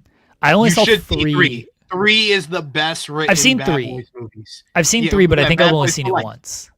Yeah. I've only seen 3 once. That's why like I don't have much of a memory of it, because like, nothing sticks with me nowadays. Like all of my memories are 5 seconds ago, maybe, and 20 years ago. And yeah, 20 years ago, I was watching the shit out of some Bad Boys 1 and 2. So I remember those movies. Bad Boys 1 is probably the movie I've watched the most in my life. Like, and that's a great Martin Lawrence performance too. Him trying to beat Mike Lowry for Tia Leone, I think her name was. But yeah, that was great stuff.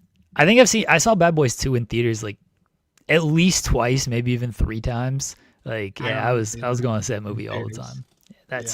That's some peak Michael Bay shit right there.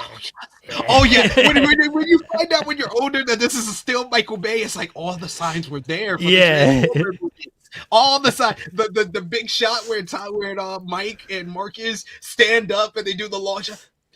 I was like, I've seen this multiple times with Megan Fox and Shia LaBeouf. Oh my god.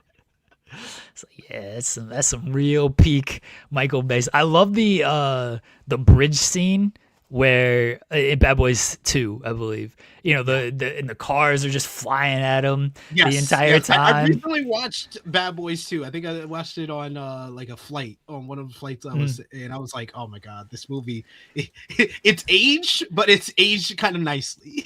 I love that shit. I love that shit because like they got like cars fly and they're just like having full blown conversations going like 150-mile-an-hour on the highway, like chasing down people getting shot at, and cars are just coming at them. They're on the wrong side of the road and everything. And he's like, why'd you shoot up my interior? Like, you owe me for that one.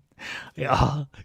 They're just like yelling at each other the whole time. Like, I would have to be like, shut the fuck up. I need to concentrate on this shit. But nah, they just making dinner plans out here. When people are shooting at them and they're driving. Yeah. Driving down the road. It's so good. It's like, yeah, this is only some movie shit right here. So like, I'm playing Need for Speed as a kid, and if somebody walks in and tries to talk about it, like, can you shut the fuck up? I gotta know when to hit the NOS here on this corner. Like, do not talk to me. I am locked in right now playing some Need for Speed. There's that full-blown conversations in real life. It's so good. I love me some Bad Boys. But yeah, Blue Streak though, top tier. Martin Lawrence stuff. So get out of here, Pedro. Trying to act like I don't know my Blue Streak quotes over here. The wrestling last night was really, really strong. You know, we'll get back to Samoa Joe and Mike Bailey. Like you said earlier, it was a great match, and then they did all the interference bullshit. Like, I did love the Shibata spot with the suplex on the apron, and then I'm like, that was on the floor. Like, that was a really cool spot and everything. I was like, yeah, where are your friends at? Dude, why do we need? I'm screaming. I'm like, where the hell is Hangman? Like, don't show me a promo, a backstage promo, which really set up how the fans were going to react to this trio. Yeah, they made sure to get that horsecock shit over. Horsecock. Let's go, horsecock. Let's go, horsecock. I was like, horsecock is over. Let's go.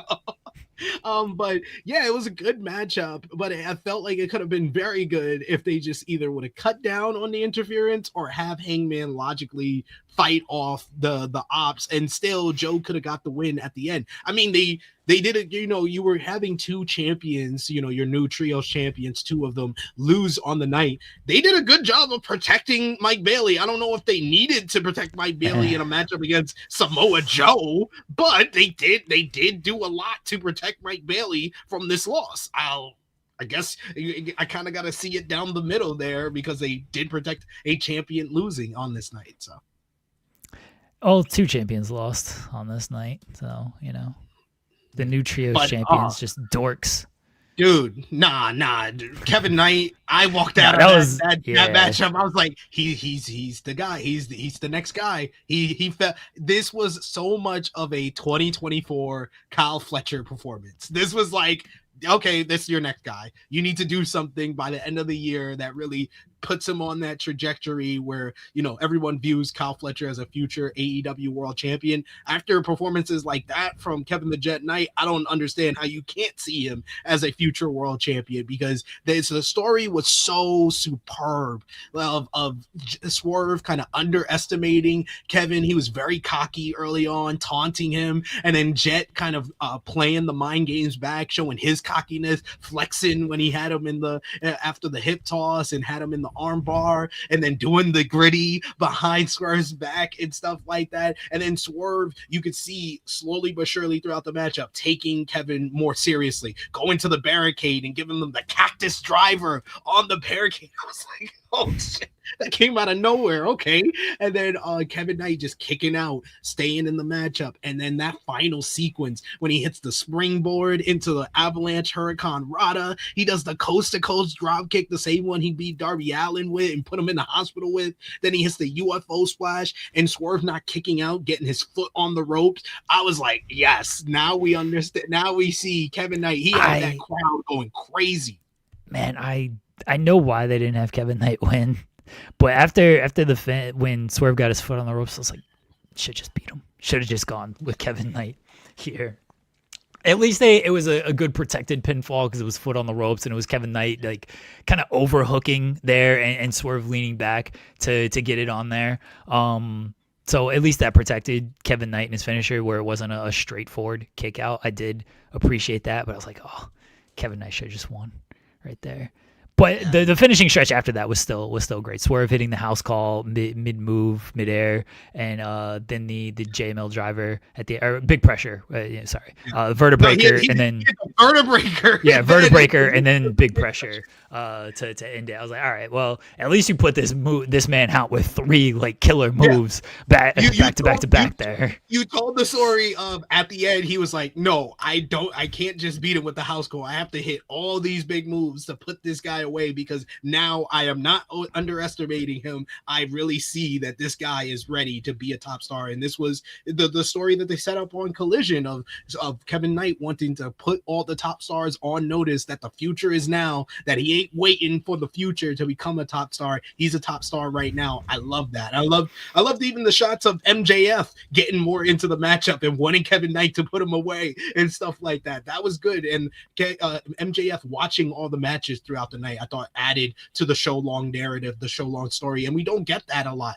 from AEW. So that's why I think I enjoyed the pacing and that story that was throughout the 2 hours on the show. So great stuff to end off the show. Like, I really loved Omega and Alexander. I probably would put that on kind of on the same level of Kevin Knight and Swerve, because they were able to get it done in shorter amount of time. But the story of Kevin Knight and Swerve was much better than the story of the Omega Alexander matchup. So I think that's why I'll say that was the match of the night for me.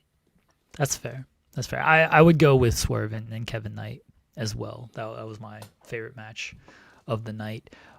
We had Alec Price and Jordan Oliver debut officially in AEW against FTR. FTR gave them a lot in this match, which you would expect. It was relatively short. You know, it wasn't like a prolonged type of match. I was hoping it'd be a little bit longer because I didn't think that Oliver and Price actually got the time needed to like really win the crowd over and get them into it, because like they didn't get the biggest reaction coming out, and by the end of it, like the crowd was kind of into it, but not as much as I think they could have had they gotten another 4 minutes or so. But credit to FTR that they were willing to give those guys as much as they could before, you know, ultimately and obviously putting them away. But what do you think of this one? I think this was one of the best and most effective 5-minute matches I've seen on Dynamite in a very long time. Because I thought they did a good job of kind of giving fans a glimpse of what YDNB can offer. Like, I thought that Jordan Oliver looked really good, in particular. Him getting those near falls on the sunset flip, the dives to the outside. I just love the energy of Alec Price. Alec Price gets a lot over in his matches and shows shows off his personality with the crazy way he stomps on his way to the ring, and then his facial expressions during the matchup, even how he just throws his forearms. There's so much personality in everything he did. For a 5-minute matchup, this very much akin, this was straight out of like 1995, 1996 Monday Night Raw and a Young Hardys versus like an established team. That's what it felt like. Like you're getting a glimpse of these guys that, you know, once they get some character, once they get a push behind them, they can be something that can kind of take the tag team division to a next level and bring a different type of energy than anybody else can. I thought this was very, very effective for the 5 minutes that they got. Would I've liked more from the matchup? For sure. I would have loved like a 10-minute matchup where they really had the chance to get over with the crowd and the crowd biting on some of the near falls. But as far as a 5-minute match goes, this was really well done. Yeah, the story overall with the 5 minutes and what they were able to pack into the 5 minutes was very good. I guess, and this is my own fault for almost not perception or expectation for it, because they did have a lot of matches on the show. They did have some longer matches on this show. And like you saw this match on paper, is like, you know, it's not going to be like this super long match or anything. Again, from my own perception, it was like, if you gave these guys 10 minutes and was like, all right, go out there, just have this banger match in 10 minutes, like you could have gotten them maybe a little bit more, or at least the crowd into it more by the end. But now, introduction to the guys. Okay, you don't want FTR to look like too like, hey, or why are they losing to this new team, or like, why is this new team like really pushing them to the limit? So I completely understand that, and hopefully, like you said, like they're able to just build off of this, and they stay on television. They do kind of work their way up. They do get some wins over whoever. They beat some Don Callis B team guys. Rocky can lose. I promise it's fine. He loses all the time. Like if they're able to do that kind of stuff, then like, okay, no problem with it. And I wouldn't have a problem with it if they did 10 minutes and still did that. But I did think it was effective for the time they got. I guess, again, when I'm thinking AEW, I'm thinking like they're going to go out there and just everyone try to have a 5-star match, and that's what they're going for. And this was not that, which is fine. We had enough go out there, go have a 5-star matches on this show. It was my own perception of what I thought it might be compared to what it actually was. That doesn't take away from what it actually was, though. Yeah, I thought it was a fun matchup for the time that it got it, and the time that it got, and it made sense to go 5 minutes. I think it was enough time as an introduction to them. Would I like to see more of Ali Price and Jordan Oliver? Of course, I'm a big fan of those guys. I got to meet those guys and talk to them, and get friendly with them. I have the couple of GCW shows. I got to be backstage and kind of see them up close and personal, and I'm really invested in their journey, and I'm glad they got the All Elite logo following the matchup as well. So I expect big things for them in the future. And I hope there is like an actual follow-up, because I guess in my mind, I was thinking, now granted, these were Collision matches and they have a little bit more time on Collision to do these type of matches. But when Adam Priest and Tommy Billington faced FTR, those were longer, like go out there and just like do everything you need to by the end of the night or the end of the match, the crowd is super into you guys as well. And then Priest and Billington, like, aren't really on AEW TV anymore. No. And I hope they're part of a program on ROH TV. Allegedly. They are. No, they are. They got turned on by Jay Lethal. The swirl is the top angle on ROH TV right now. Yeah, well, as Blake Christian should be, honestly. So yeah, that was kind of my expectation going into the match, though. I was like, oh, this is going to be like Priest and Billington all over again, and it wasn't, which is fine. But now, unlike Priest and Billington, I hope there's like more follow up with them on AEW TV. And like, if you got to put them on Collision, put them on Collision. Like, there's room on Collision to have these kind of longer style matches. Has Priest and Billington ever been on Dynamite? I don't remember them on Dynamite. Yeah, no. So this is the 5 minutes on Dynamite. I'll take 5 minutes on Dynamite over 12 minutes on Collision. Yeah.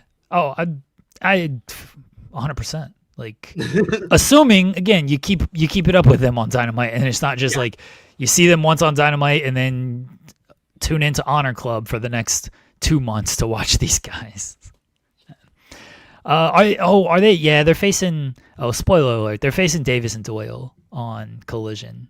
Price and Who? Oliver are. Oh, they are? Okay. Yeah, They're the yeah, ones. yeah. That makes sense. That makes sense that they'll be the ones to face Davis and Doyle. Davis and Doyle wanted to prove that they can beat them in a lesser amount of time, I guess. Yeah. And like honestly, they should Yeah. beat him in a lesser amount of time to get him over as more credible challengers. So then I'll complain that like it wasn't a 10-minute banger match again.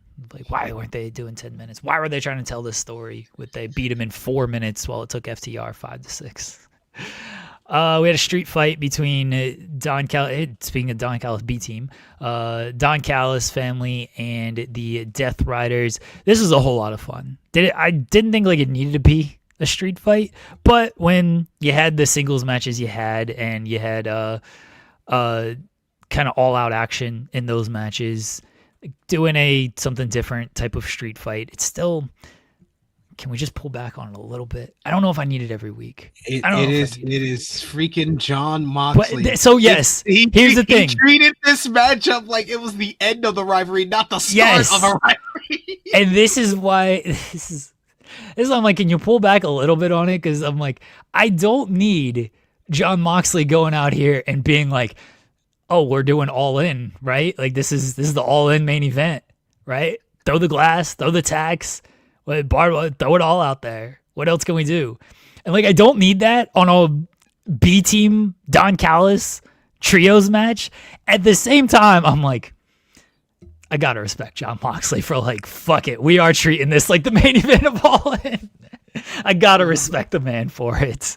But like, Garcia felt like he had more energy in this matchup. Wheeler was fine. Rocky was taking a lot of big bumps, and the finish at the end, Hechicero was kind of good in his weird Hechicero way with the submissions and going after Moxley's ankle. But man, Lance Archer, he was performing like rent was due. Rent was due for Lance Archer. He was the best guy in this matchup. He always does so well in these opportunities, especially when they're like of the street fight variety. He gets the death matches against Hangman and Moxley, and like he did great performances there. My favorite thing with Archer is such a stupid thing, but when he's like grabbing Yuta up the ramp, he just like tosses the chair into his face. And it's so nonchalant of like, bop, you just get hit with this chair, and then they keep going. It's like, yeah, just make it count instead of just dragging him up the ramp. Like, hey, let me actually inflict some more damage to him. Like, I respect it from Lance Archer. Of course, the Death Riders one, we did get Pac coming out. He's on crutches. He came out and he hit Archer with the crutch, and then Claudio came out and hit Archer with the crutch. He was like he was like a slam dunk contest. Yeah, he held the ball, the ball for Claudio to come out with the crutch and break it over Archer's back. That was a lot. The Death Riders as baby faces were a lot of fun here. That was probably why this kind of overexceeded expectations. And I like the post match with Moxley telling Don Callis, like, tell your boy he knows where to find me. Which boy is he talking about? Because he has history with all three of the main members of the faction, whether it's Kyle Fletcher and he wants a rematch for World's End, whether it's Okada, who's the former Continental Champion, or if it's Konosuke Takeshita, the only member of the Don Callis family that beat him in the C2. I like this. Yeah, I like that line by Moxley as well, of which one is he talking about, who is he going to come out there, and who's going to end up stepping up to him, because we still need like a better follow-up with what happened at the Continental Classic. On Dynamite, I know there's been some stuff on Collision, but like on Dynamite, there's been nothing with the fallout with Okada, Takeshita, and Fletcher. I know there's more on Collision this week because Proto Shida are teaming and everything, but like Dynamite, like why haven't we addressed this kind of stuff right now? Yeah. I wish there was something there. And even Collision, it's a little bit slow moving than maybe it should have been. I get it. People were in Japan and everything, and now everybody's getting back. So hopefully it starts to pick up a little bit. But considering how big of a thing it was coming out of World's End, it was literally the story of 3 of your top matches. There should have been more attention on it coming out of that show on your top shows. I agree. Like they could have done something with like even if it's like Takeshita saying something after he lost the IWGP World Heavyweight Championship, and you just cut a cell phone promo and you put that on an episode of Dynamite. It doesn't take too long to add something like that to the show. I don't think you needed Okada because it makes sense. Okada put on one of the best performances, probably the match of the year so far against Hiroshi Tanahashi. He deserved a month-long break, so he deserved to stay home in Japan for a while. But you had Shida, Takeshita on Collision last week, and he came out, he hugged Kyle Fletcher, kind of ignored everybody else from the Don Callis family, and you got them teaming up on Collision this week. And I'm not going to spoil anything, but maybe you'll see another member that I just mentioned on Collision as well. So we're getting stuff on Collision though, but you need more stuff on Dynamite, and it could just be a pre-recorded segment, but you need something. Yeah. And I know greater than Haro mentioning Fletcher confronted Callis on Collision. Yeah, like they're doing some minor stuff on Collision. Yeah. But like I said, considering how big of a topic and story beat this was at World's End, where it played into 3 of your 4 top matches, to just kind of regulate it to, I don't say throwaway segments, but just minor segments on Collision, like it should have been just more follow up on Dynamite, because that was our complaint after World's End, is like they didn't follow up at all on Dynamite with that. And it's not like, I agree Collision needs some stuff. There's nothing wrong with putting some stuff on Collision. I still think this stuff should be referenced on Dynamite because it was an overwhelming topic for World's End. So they just put it all on Collision. Like, I like that they're trying to put some care to Collision. We know what Collision is, though. It is the B show. Like, it's a good show. There's a lot of good wrestling on it, but you've told your audience at this point that Collision is the B show. So you can have some like A stuff on it from time to time, but that A stuff also has to be part of Dynamite. It can't just live on Collision. Because then it feels like B stuff. You got to connect it. You got to connect the two, and you do. The last night had segments that set up stuff on Collision, but Proto Shida wasn't one of them, where you could have had a backstage, even if it's a short backstage promo with those two guys together. And Renee asks them, like, have you guys talked to Don Callis about Okada screwing you over at World's End? And then Callis comes in and interrupts them again and tries to gaslight them to prepare for Collision. Like, something small like that connects the two shows, and it makes the stuff that you are going to show on Collision more important, because you know you're going to get some type of follow-up on Dynamite. We had Thekla accepting the challenge, throwing out the challenge, whatever it might have been, with Chris Statlander next week. I guess it was accepting because Statlander threw it out. The match is happening next week and not in Australia.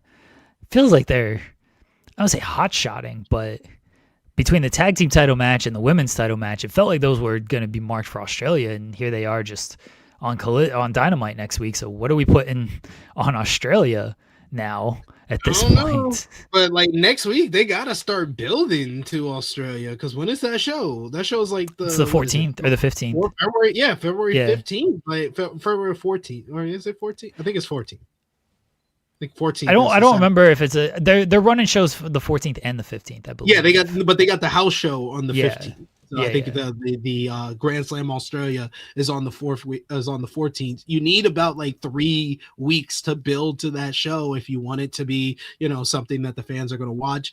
I like the Tekla promo. I think that she's getting into the flow of her character a lot more, and Triangle of Madness are getting some type of like direction with their promo and their style of promo, with Tekla showing more of the personality. And then you got the two women that are possessed, the Sisters of Sin, who talk like, we are the Sisters of Sin, we're in it to win. And Tekla's just, I am this and I am that, and I am toxic. And then she spit on the camera, which turned on a lot of wrestling fans, I'm pretty sure. But I like the personality that Tekla's been bringing to these promos, and I like the response from the Cosmic Babes of Wrath. I think that Chris Statlander, That name sucks. I mean, hey, it's just putting two things together. I know, that's all they do. That seems to be the thing with AEW. I liked Chris Statlander taking charge too and saying, no one wants to hear this corny ass, we are babes, we are rap. She said, and then they still did it. No, she said, shut up. We have all the titles. That's what we have. I was like, yes, we don't need all that other stuff. And they still did the We Are Babes, We Have Wrath at the very end, though. So they still hit their mark. It's fine backstage stuff to set up. And we're getting Julia against a Willow next week as well. So that match was also set up. It is very funny of usually when like a group has all the championships, I feel like throughout history, it's always been like heel groups that have done it, you know, because it's like, oh, the heels hold all the gold, so they hold all the power. And okay, apologies, it's on Collision, Julia and Willow. Yeah, my fault. Yeah, this Saturday. But I feel like it's always heels that hold the gold, and so like when I'm watching this backstage segment with I'm not calling them that, Statlander, Willow, guys, Cosmic Babes of Wrath. No, I'm not calling them that. Hey, Cosmic Babes. SP3, the match is on Collision. It's not on Dynamite. It's on Collision. I just like the three people in the chat. Guys, we get it. It's because it's on delay and they're doing it. But I just wanted to point it out like a dick. Guys, when is the match? When is Willow and Julia Hart? Saturday on Collision. Next Saturday on Collision, because they canceled. They canceled this Saturday's. It was last night. It airs this Saturday on Collision. Rampage? Is it on Rampage? Are you sure it's not on Rampage? It's coming back, baby. Is it maybe on ROH next week? No, actually, the last time that a babyface group that I remember had like all the gold was probably D-Generation X. At what point? I think in like the summer or fall of '98, before Triple H gets injured. Triple H had the Intercontinental title, Outlaws had the tag team titles, and I believe X-Pac had the European title. If not, it was around that time that they all had gold. Maybe not at the same time, but it was around that time that they all had gold.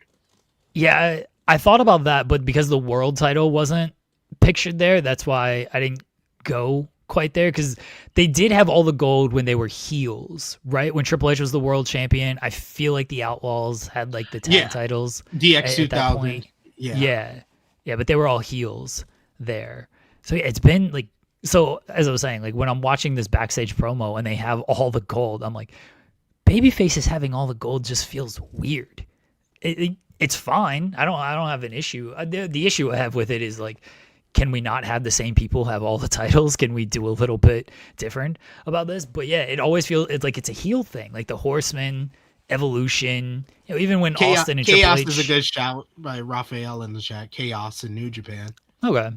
When Okada was on top and Ospreay had the junior title, I think they had the junior tag team titles, the heavyweight tag team titles, and I think the only title they didn't have was like the Intercontinental title. That's fair. On Chaos, obviously I was just thinking, you know, like weekly television, like American wrestling. And also Jeremy specifically said baby faces. Yes, Undisputed Era, Four Horsemen, NWO all had titles, but babyface groups, it's very rare. It is rare. Jeremy is on point there. Yeah, it's so I don't have an issue with it outside of the fact of like, okay, we gotta have focus on all these titles now, but now they're all the champions, so where's the focus going to lie? We did have Megan and Penelope defeating Mina and Tony. Megan Bain is very strong. So strong. She overthrew Mina. I felt bad for her. I don't know if Tony was too close or Megan threw too far, but that looked like it sucked. That looked like it majorly sucked, and Tony Storm felt so bad. Yeah, you can tell Tony immediately like rolls and like tries to console, like, "Oh fuck, are you okay?" Like, I'm so sorry. Yeah. Oh my god. Yeah, that looked like it sucked. It does seem like they're setting up Megan and Penelope to be the title challengers. Australia makes sense for that. Are you gonna beat Harley 2 years in a row in Australia though? I would think they retain, and then you do, because Willow did say in her first promo as TBS champion that she doesn't mind defending the title in the same night. So I would think you do that at Revolution. You do her defending the TBS title and the tag team titles, and then she probably drops the tag team titles at that event. You know they're gonna do some type of street fight at Revolution with Megan, Penelope, Willow, and Harley. Yeah. Oh, the Iconics. Yeah, the Iconics coming in. Yeah, maybe a mystery. It could be like a mystery tag team they face at Grand Slam, and then it turns out it's the Iconics. Willow and Harley face the Iconics? Yeah, why not? I don't know if that works. I mean, are the Iconics are going to get a pop? Like now you just got kind of two babyface teams. You got Australian on Australian violence. At least somebody from Australia is going to win. Yeah, I don't know how that match looks either. Because I mean, the last time we saw the Iconics, it wasn't the greatest match in the world. And Harley's gotten better, but she's still, she still needs a little help out there. Willow doing a lot of heavy lifting there. Yeah. Willow's never tagging out. She's just gonna be in the match the entire time until. All right, you gotta mute SP3. Jesus. Just blowing noses into everybody's ears here. My bad. I thought I pressed mute. It was muted and then it unmuted, and so you unmuted it like right before you blew your nose. It's because I double tapped. I apologize. Okay. I double tapped. All right. Yeah, Willow's never tagging out except for like Harley can do her babyface comeback and then immediately tag out afterwards. Like, all right, can you guys bump and feed for 30 seconds? That's it. I don't know about that match. We'll see if the Iconics come in. I think there's a little bit of smoke there with them. Mm-hmm. We'll see. Yeah, we shall see. Anything else from Dynamite? That is pretty much, we kind of checked all the boxes from the show. It was a really good show. I thought it was probably, I would take this over last week's episode. I think this had more good, like last week had two great matches with the Pac and Darby, and then the main event with MJF and Bandito. This show had two great matches as well with Omega and Alexander, and then Swerve and Kevin Knight. But I think the show long narrative and the better pacing of this show gives it the edge over last week's show to me. What was your moment of Wednesday, SP3? My moment of Wednesday had to be Swerve hitting the house call in midair on Kevin Knight as he jumped, and it was so good. It was just, timing was on point. They just had an unbelievable chemistry in the closing stretch of that matchup. So that's my moment of Wednesday. My moment of Wednesday, despite all of the great wrestling on AEW Dynamite, is actually the report that EVIL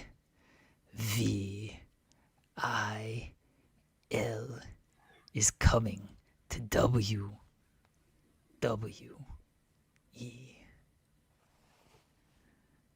Wasn't going to get any better than that. Oh, God. I hate you. You said you're excited about this. Come on. But the moment of Wednesday? Yeah. Really? Fuck that wrestling stuff. Evil coming to WWE. That's where it's at. We should mention, I think it was, what was it, Super J-Cast and Voices of Wrestling have put out a report that Hiromu Takahashi is also possibly leaving New Japan Pro Wrestling. He is booked on the Road to New Beginning and the New Beginning show on February 11th, but that seems like that's going to be a kind of like a lot of these people who have been reported to be leaving New Japan is going to be their final show with the company, because David Finlay is scheduled to face Callum Newman on that show. Hiromu scheduled to team up with, I believe, Taiji Ishimori Ishimori against Akira and JAY from United Empire. Like Hiromu is bigger to me than Evil. Hiromu has been like the face and the ace of the junior heavyweight division for a long time. And a lot of people say that they focus too much on like the Hiromus and the Despies of the world, but they've kind of been the anchors that have held up the junior heavyweight division for a long time. So his loss, especially at a time where it feels like New Japan is at the doldrums creatively and booking from a booking perspective when it comes to the junior heavyweight division, it just seems like Gato is treating it like Tony Khan sometimes treats the women's division in AEW. Like he just don't care about the junior heavyweight division. He just made it the House of Torture division for a long time, where they had the tag team titles and the junior heavyweight championship. So losing someone like Hiromu Takahashi feels unbelievable to some people because he's been such a mainstay, but this is the same company that lost the guy that Hiromu replaced was Kushida, and they lost him in 2019 for him to go to America and be in WWE. I don't think Hiromu is going to go in that same direction. Like the reports say for Evil going to WWE, he seems like more of a guy that will stay in Japan, and he'll go to like a Pro Wrestling Noah. Maybe he'll join Los Tranquilos de Japón with Naito and Bushi over there, or he'll go to maybe an All Japan or something like that, or he'll be like a freelancer for a while. But Hiromu feels like out of all these LIJ, it's really the LIJ OG's exodus. That's really the thing that's going on here. Naito started the trend last May when he left New Japan, and now you got Evil who's leaving, you got Sonata who's taking time off and might be leaving. Now you got Bushi who's with Naito and left the company, and now you got Hiromu leaving. Like these are all of the LIJ OGs leaving, and it points to what me and Lyric was talking about during the Wrestle Kingdom post show on Fightful, that Naito was working reportedly or rumored to be working with the creative team and kind of just got fed up with Gato's booking and he left the company, and it seems like a lot of these other guys kind of are following his trend out of the company.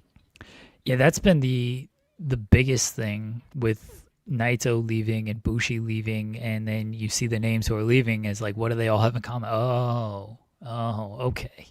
And I think people are definitely connecting dots there when it comes to Naito leaving and the names that are reportedly about to leave as well. So Sonata was another one who, is taking time off, and what's his connection to all of this? Oh, who did he used to? Oh, okay. So yeah, it's maybe we'll see them all. The new Chase U students in NXT. Naito. I still want Naito leading Chase U.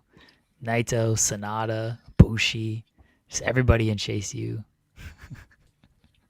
He just put the fist up for Chase U. I need Chase U to have a rebound here. The Miami is back, so we need the Chase U being back as well. Can you imagine a Michael Irvin segment like coming into NXT? Michael Irvin giving a pep talk to Andre Chase and all those guys.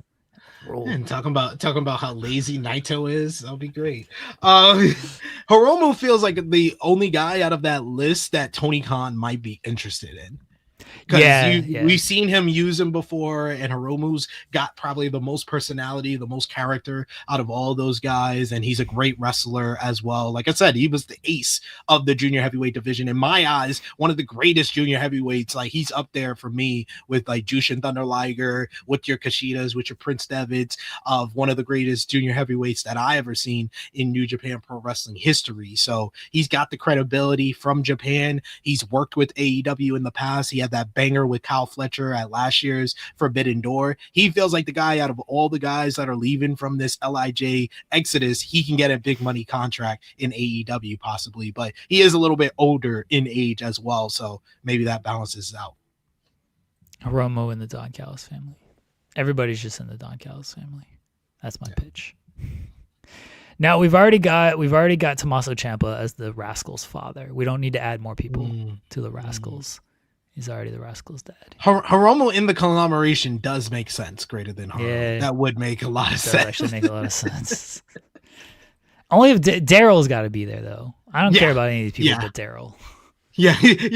Briscoe be like, we got 2 new members of the collaboration. We got 2 new members. It's Hiromu Takahashi, and we got Daryl Takahashi. Do you imagine the conglomeration just with Daryl, just as Orange Cassidy just looking at it? Daryl's just chilling on commentary during matches. Orange Cassidy's just looking at like Daryl's his new best friend. Orange Cassidy puts he makes like a denim jacket for him. He puts the sunglasses on him. That would be good. Yeah, it's just like his new best friend. Like he's actually just like holding Daryl the entire time, and like he has like a connection to where like he could speak to Daryl, and he's like, "Oh no, Daryl says we shouldn't do this." Daryl says whatever. I feel like we got something here. Yeah, we're here. We got something. We hit it. For somebody who asked, I forget who it was, but it was a little while ago. We did. Oh, Mr. Towns. We did talk about the picture with Hangman earlier in the show. So if you go back closer to the beginning, we did discuss that. So yeah, there you go. Let's get a couple super chats here from Chill 355. Yeah, Diaz. Blue Streak is S tier. Yeah. You want 31 flavors? Baskin Robbins is where you need to be. So good. I'm a federale. I've been a part of federales. I'm a federale. That ending is so good. He just makes some shit up. He walks away from them. They try to catch up to him, and he's already past the line. Oh, it's so good. So good. Such a good payoff at the end. It's even when like the beginning, like he goes to jail and everything, and then he goes to see his girl and everything, and it's his sister, and his sister's like bigger and everything. He's like, damn, what happened over here? With me, it was like, now it's like, Pacow! He's like, it's like, that's okay. That's a more cushion for the push. Your sad ass sack of bones is here. So good. I'll tell you, I don't know a whole lot. I know just about every line from Blue Streak, though. See, this is what you really got to get people to request for your Fightful show is us watching Martin Lawrence classics. Fuck it, that's fine with me. We're just gonna review Martin Lawrence movies. All three. We're gonna review all four Bad Boys. We're gonna Blue Streak. Nothing to Lose. Just name Martin Lawrence movies. We got it. I don't want to do another wrestling show. I do 5 wrestling shows a week, 6. You count the Spotlight. Like I do. Rewatch Martin. We're gonna rewatch Martin as well. Boom. I'm fine with that. I don't know. I've seen episodes of Martin, but I haven't. Watched like the series all the way through everything. Black Knight. That was definitely a movie. That was definitely a movie. Yeah, that was one of the either that or when he's the basketball coach. When he's the basketball that has the coach the P League. Yeah. I don't. Those are movies that like I saw once because like Martin Lawrence. It's kind of like Sandler movies where Adam Sandler's making a movie. Martin Lawrence is making. All right, I'll watch this, and then it sucks, and it's like I ain't watching this shit again. I'm watching Blue Streak for the 300th time. That's where I'm at on things. And then Mocha City says Eva Blows. Pistons Thunder, February 25th in Detroit. Let me know if you can get here. I got the text. Oh, Micah. All right. Look at that. What is February 25th? Let me check my calendar here, Micah. That is so Wednesday. So Wednesday. Yeah. I don't know if Mike, if you're still listening, hopefully you are, because I know it took a while to get to this. Literally 2 hours later. Shoot me a DM, Micah. I appreciate it. Shoot me a DM. I gotta obviously see what's going on with all the kids, and if we got anything. We got anything working there. I mean, 2 months or a month away. Like, God knows what we're doing a month from now. I don't even know what the hell we're doing an hour from now, much less a month. Oh yeah. Agree with Louisville. Life is a top 5 Martin Lawrence movie. Life. With okay. That's in the top 5. Yeah, that's a good one. Yeah. Shoot me a DM, Micah, if you're still listening. I guess I can message you because the DMs are stupid fucking weird. I like Big Mama's House 1, but it's a law of diminishing returns after that. They just did too many. They did too many of those movies. And also it's just seeing the black man dress up like a woman, has different connotations after Tyler Perry did it for the last 20 years, So. Well, yeah, at least I like Joanna Man. Yeah, you see Joanna Man's a classic. Yeah. Joanna Man's a classic. That's the best. That's the best black comedian dressing like a woman movie ever, because it just plays into it. It feels like that's like people don't bring up Joanna Man enough. You know what I mean? Tommy Davis is in that movie. He's one hilarious. Of Tommy Davis' best performances. Yeah. Thank you for the Joanna Man loves, everybody. And of course, I'm glad you respect the Joanna Man as well. Theme song. What's love got to do with it, babe? Blue Streak soundtrack is very top tier. I would listen to that shit all the time. Yeah, that's a top tier soundtrack. Yeah. I appreciate that. I feel kind of vindicated that Joanna Man, not enough people realize the greatness of this movie. Joanna Man, classic right there. Anything else we got to get to today, SP3, besides our usual when we wrap it up? We got best match. Okay. Best match. All right. Which I did make an adjustment because I heard y'all yesterday talking about some things, and I rewatched some things. So now my list is different than what it was going to be yesterday. All right. Okay. All right. So you want to start? All right. So these are SP3's top 5 matches for the week. Yeah, top 5 matches since last Thursday when I did it last. We got an honorable mention once again.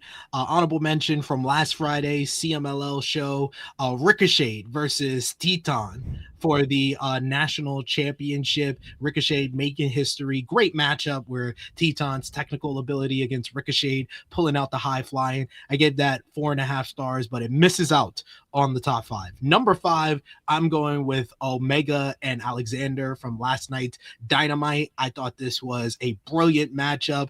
11 minutes, not rare that I give 11-minute matchup 4.5 stars, but Kenny Omega was so good with the selling. Josh Alexander, probably his best performance in AEW so far.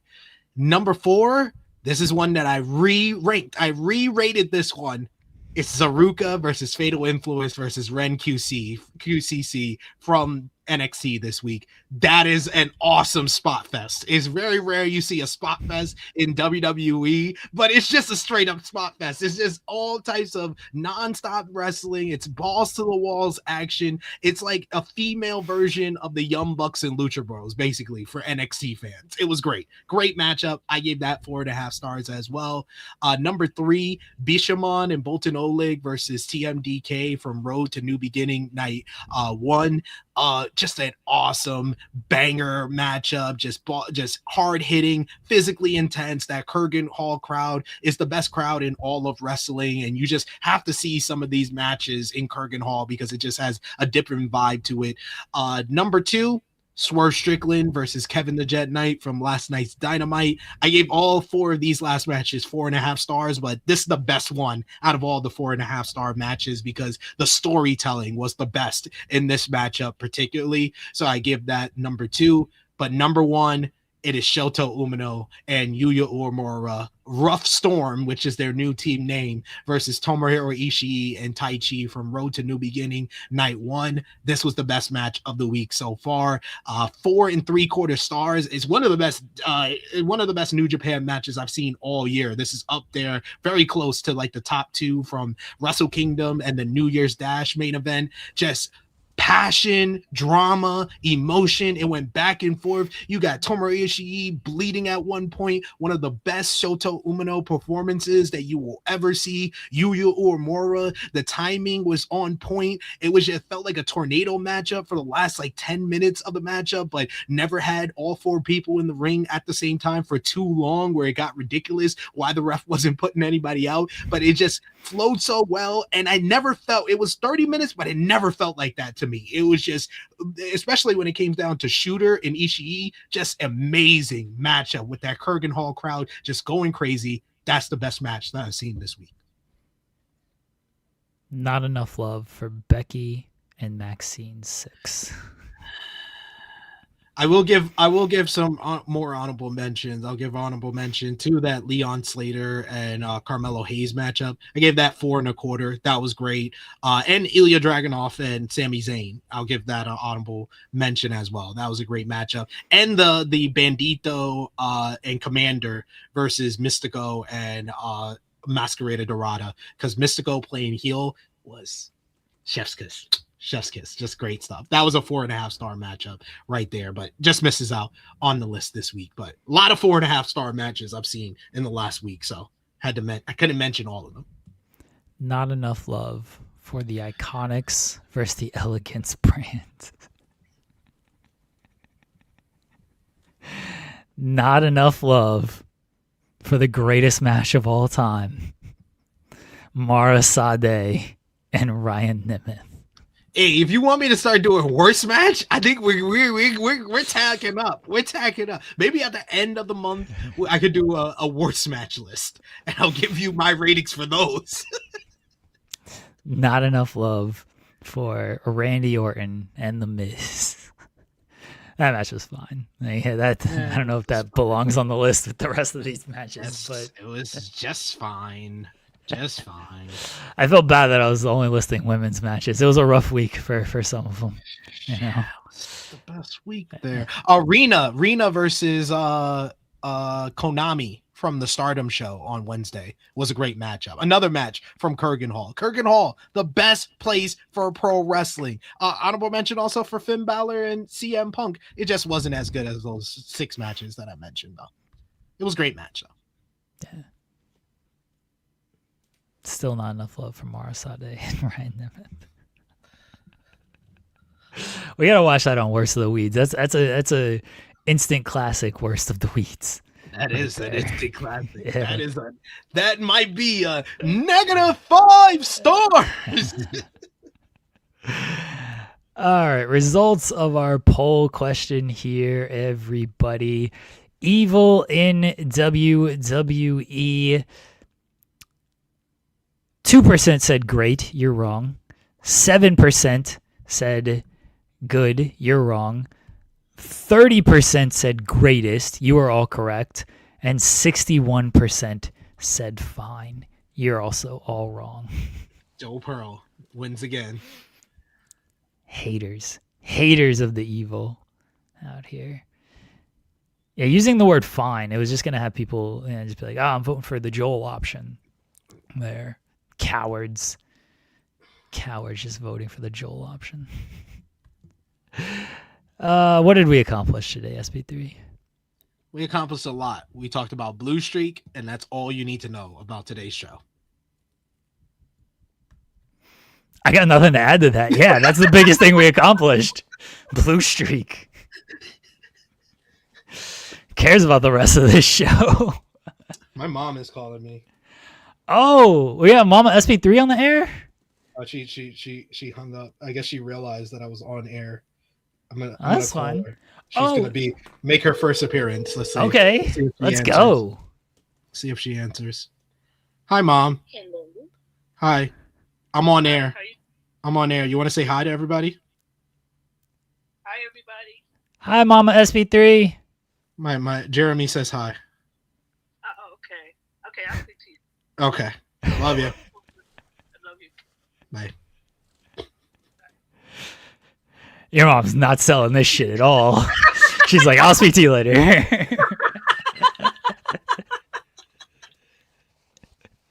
She's just calling for Harlem. Fair. She's not calling for me, guys. Fair. I do have, speaking of moms, folks, we got it here. This weekend, we're going to, I haven't even opened it yet. I just got it yesterday. Mega Messamania. Oh, everybody. We got it. Got the DVD here. Look at this. A fucking VHS. Oh my God. Half you in the audience. You know how old this thing is? The sticker just fell off of this thing, SP3. Like, it's supposed to be stuck there. The sticker has no stickiness. It doesn't stick anymore. Like, it just does not stick. This is from 1995. Oh my god. Everyone. 1995 Jeremy out here. Oh, Classic. yep. I'm gonna get this thing. I know a place right up the street that's gonna convert this for me and get this thing on digital this weekend, and we will watch this thing. All right. We're gonna watch this. SP3, obviously, if we do it Monday, you have to be on the show Monday. If not, we will do it on Tuesday. Okay? I'll try my best. That's the plan. I'll try my best. That's All the right. plan. 3 years old in 1995. Get out of here. I mean, I was only He was like 7. I was only 7, so it's not like I was like some old dude in 1995. 7-year-old Jeremy is on this tape getting slimed. Get to see it live on air. Should be something. I haven't watched it. I don't know the last time I actually watched it. We don't have a VHS player here either, so it's not even like I could pop it in now and like watch it or anything. So yeah, gotta get it converted. I plan to do that this weekend, and we will watch this tape. Either if not on Monday's show, then definitely on Tuesday's show. All right, everyone. So that's the big draw for the early portions of next week's show. Is me getting slimed in 1995. That's a draw. I'm here for it. I'll try my best to be here.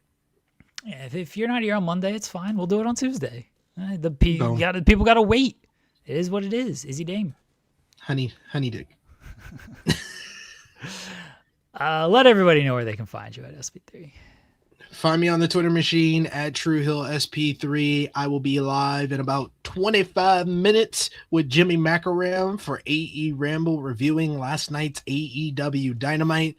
I really enjoyed the show. Jimmy has not messaged me anything quite yet, so who knows how he feels about last night's show. You got to find out and join us live at 1:05 p.m. Eastern Time today. So join us and find out if Jimmy hated the show. More than likely he did, because Swerve won in the end. So check us out live at 1:05.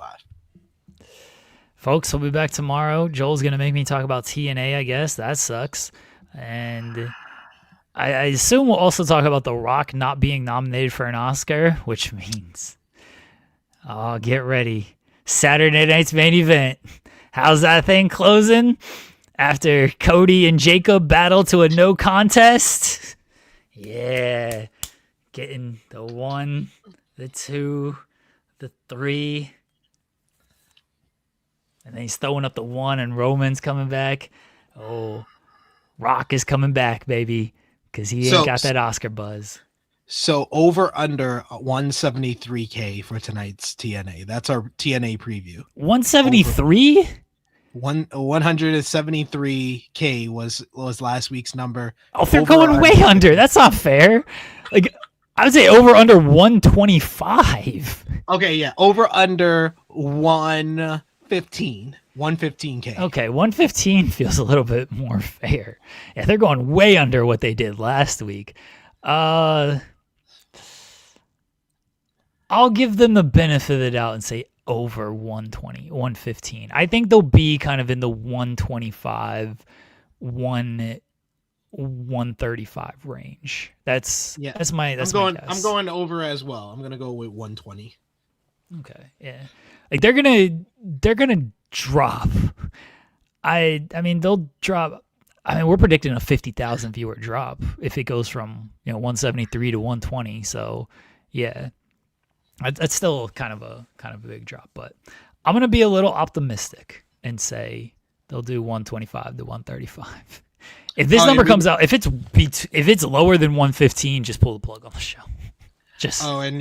Because I forgot because we got so busy talking about Blue Streak. You never talked about WWE Unreal. I'll probably jump on tomorrow to talk about WWE Unreal because y'all don't want to talk about TNA that long. So no, yeah. I definitely don't. We're talking about Unreal tonight. Me and Jensen are going to talk about it. So hey, if you want to join us tonight to talk about Unreal, you're more than welcome. Wretched show. Oh my god, so bad. So bad. They wanted this stuff to be known, ladies and gentlemen. Yeah, they They like doing this stuff. Oh, now and I wish Sean would have stayed longer because I wanted to call him out because I saw yesterday's hump and he was like, none of the people backstage look good, but I thought the wrestlers looked good. I was like, no, I thought Seth Rollins looked almost as bad as everyone that works in the creative team. Him trying to not tell LA Knight that he's doing a fake injury so LA Knight thinks that he injured him in his matchup is unbelievably stupid.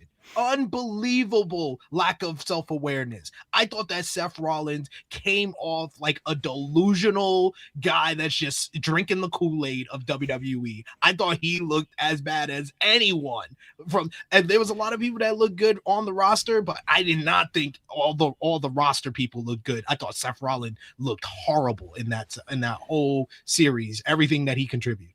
Would it be LA Knight injured in because they did the injury spot after like the moonsault, so it would have just been like he got injured. It wouldn't have been like LA Knight's fault on there. I think Seth. I didn't think this was great from Seth either. I'm not trying to defend this because like you should probably clue in your opponent so like they don't feel bad that like, oh shit, you got hurt in my match, did I fuck up something here? So I do think he should have been clued in.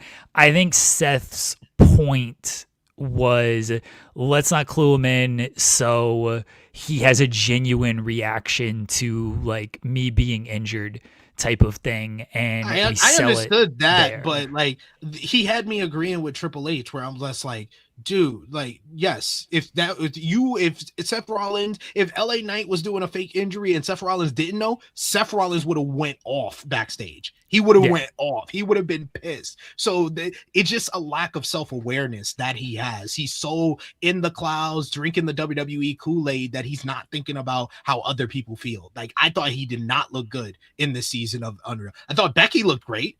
Becky looked awesome. Io Sky looked great. Chelsea Green looked great. The creative team looked horrible. The creative team looked worse than everybody else. Don't get me wrong. But Seth did, out of all the performers, Seth looked the worst. I think who else was? Yeah, I guess I'm with you on Seth looked the worst because I do think, to Sean's point, like the majority of the wrestlers looked fine. Yeah, they were just doing their part with everything. But yeah, Seth trying to. It was good that Triple H was like, hey. How would you feel if we did this type of thing? And I was like, oh, yeah, you're right. We kind of... But then, of course, Triple H does the... I felt bad for LA Knight, man. That dude. Oh, man. You can see how dejected he was. And why is he the only one that gets the heat for that? Like, no one else. He can only talk down to LA Knight. He can't talk down to everybody else. I did love Gunther telling Triple H, you didn't fool me. I kind of knew something was up after Saturday Night's main event. He was like, and then they just kept trying to. We fooled everybody. There's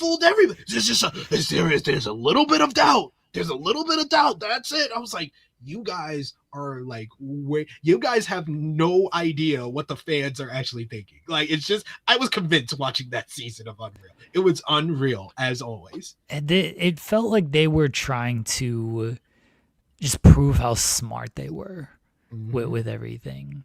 Like, I think the first season was as genuine of a look as you're gonna get to this kind of stuff.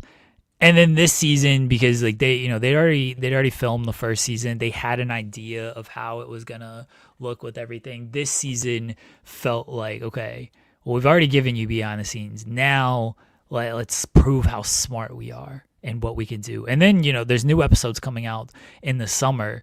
It feels like that's going to be even more so of that because they're going to touch on the Cena stuff. They're going to touch on the final months of Cena. And so, they're going to be like, we did a great job with the John Cena. We had this all figured out from the very beginning, and like they're going to. They were just upset that their hero lost. That's all. That's all it was. Yeah, it feels like they're going to even further try to, because they're going to do the AJ, I assume they're going to cover like AJ Lee returning as well. And so they're going to further like talk themselves into like, look how great we are. We are the greatest promotion. We are the smartest minds in wrestling. Nobody can do what we do. It's like, okay. Sure. Love to see it. All right, folks. We'll be back tomorrow. Myself and Joel, and talking, I guess, about TNA. Probably pitching ideas about The Rock. I'll be drinking early tomorrow if I got to talk about TNA. Appreciate everyone. Everyone have a good Thursday. Appreciate it as always, SP3. Jensen and I will be back on Spotlight 6:30 p.m. Eastern tonight. Come hang out with us. We're going to talk UFC if you like that stuff. If not, then we'll also have wrestling talk. But we are going to talk some MMA tonight. Everyone take care. Enjoy your Thursday. Talk to you later. Bye, everybody.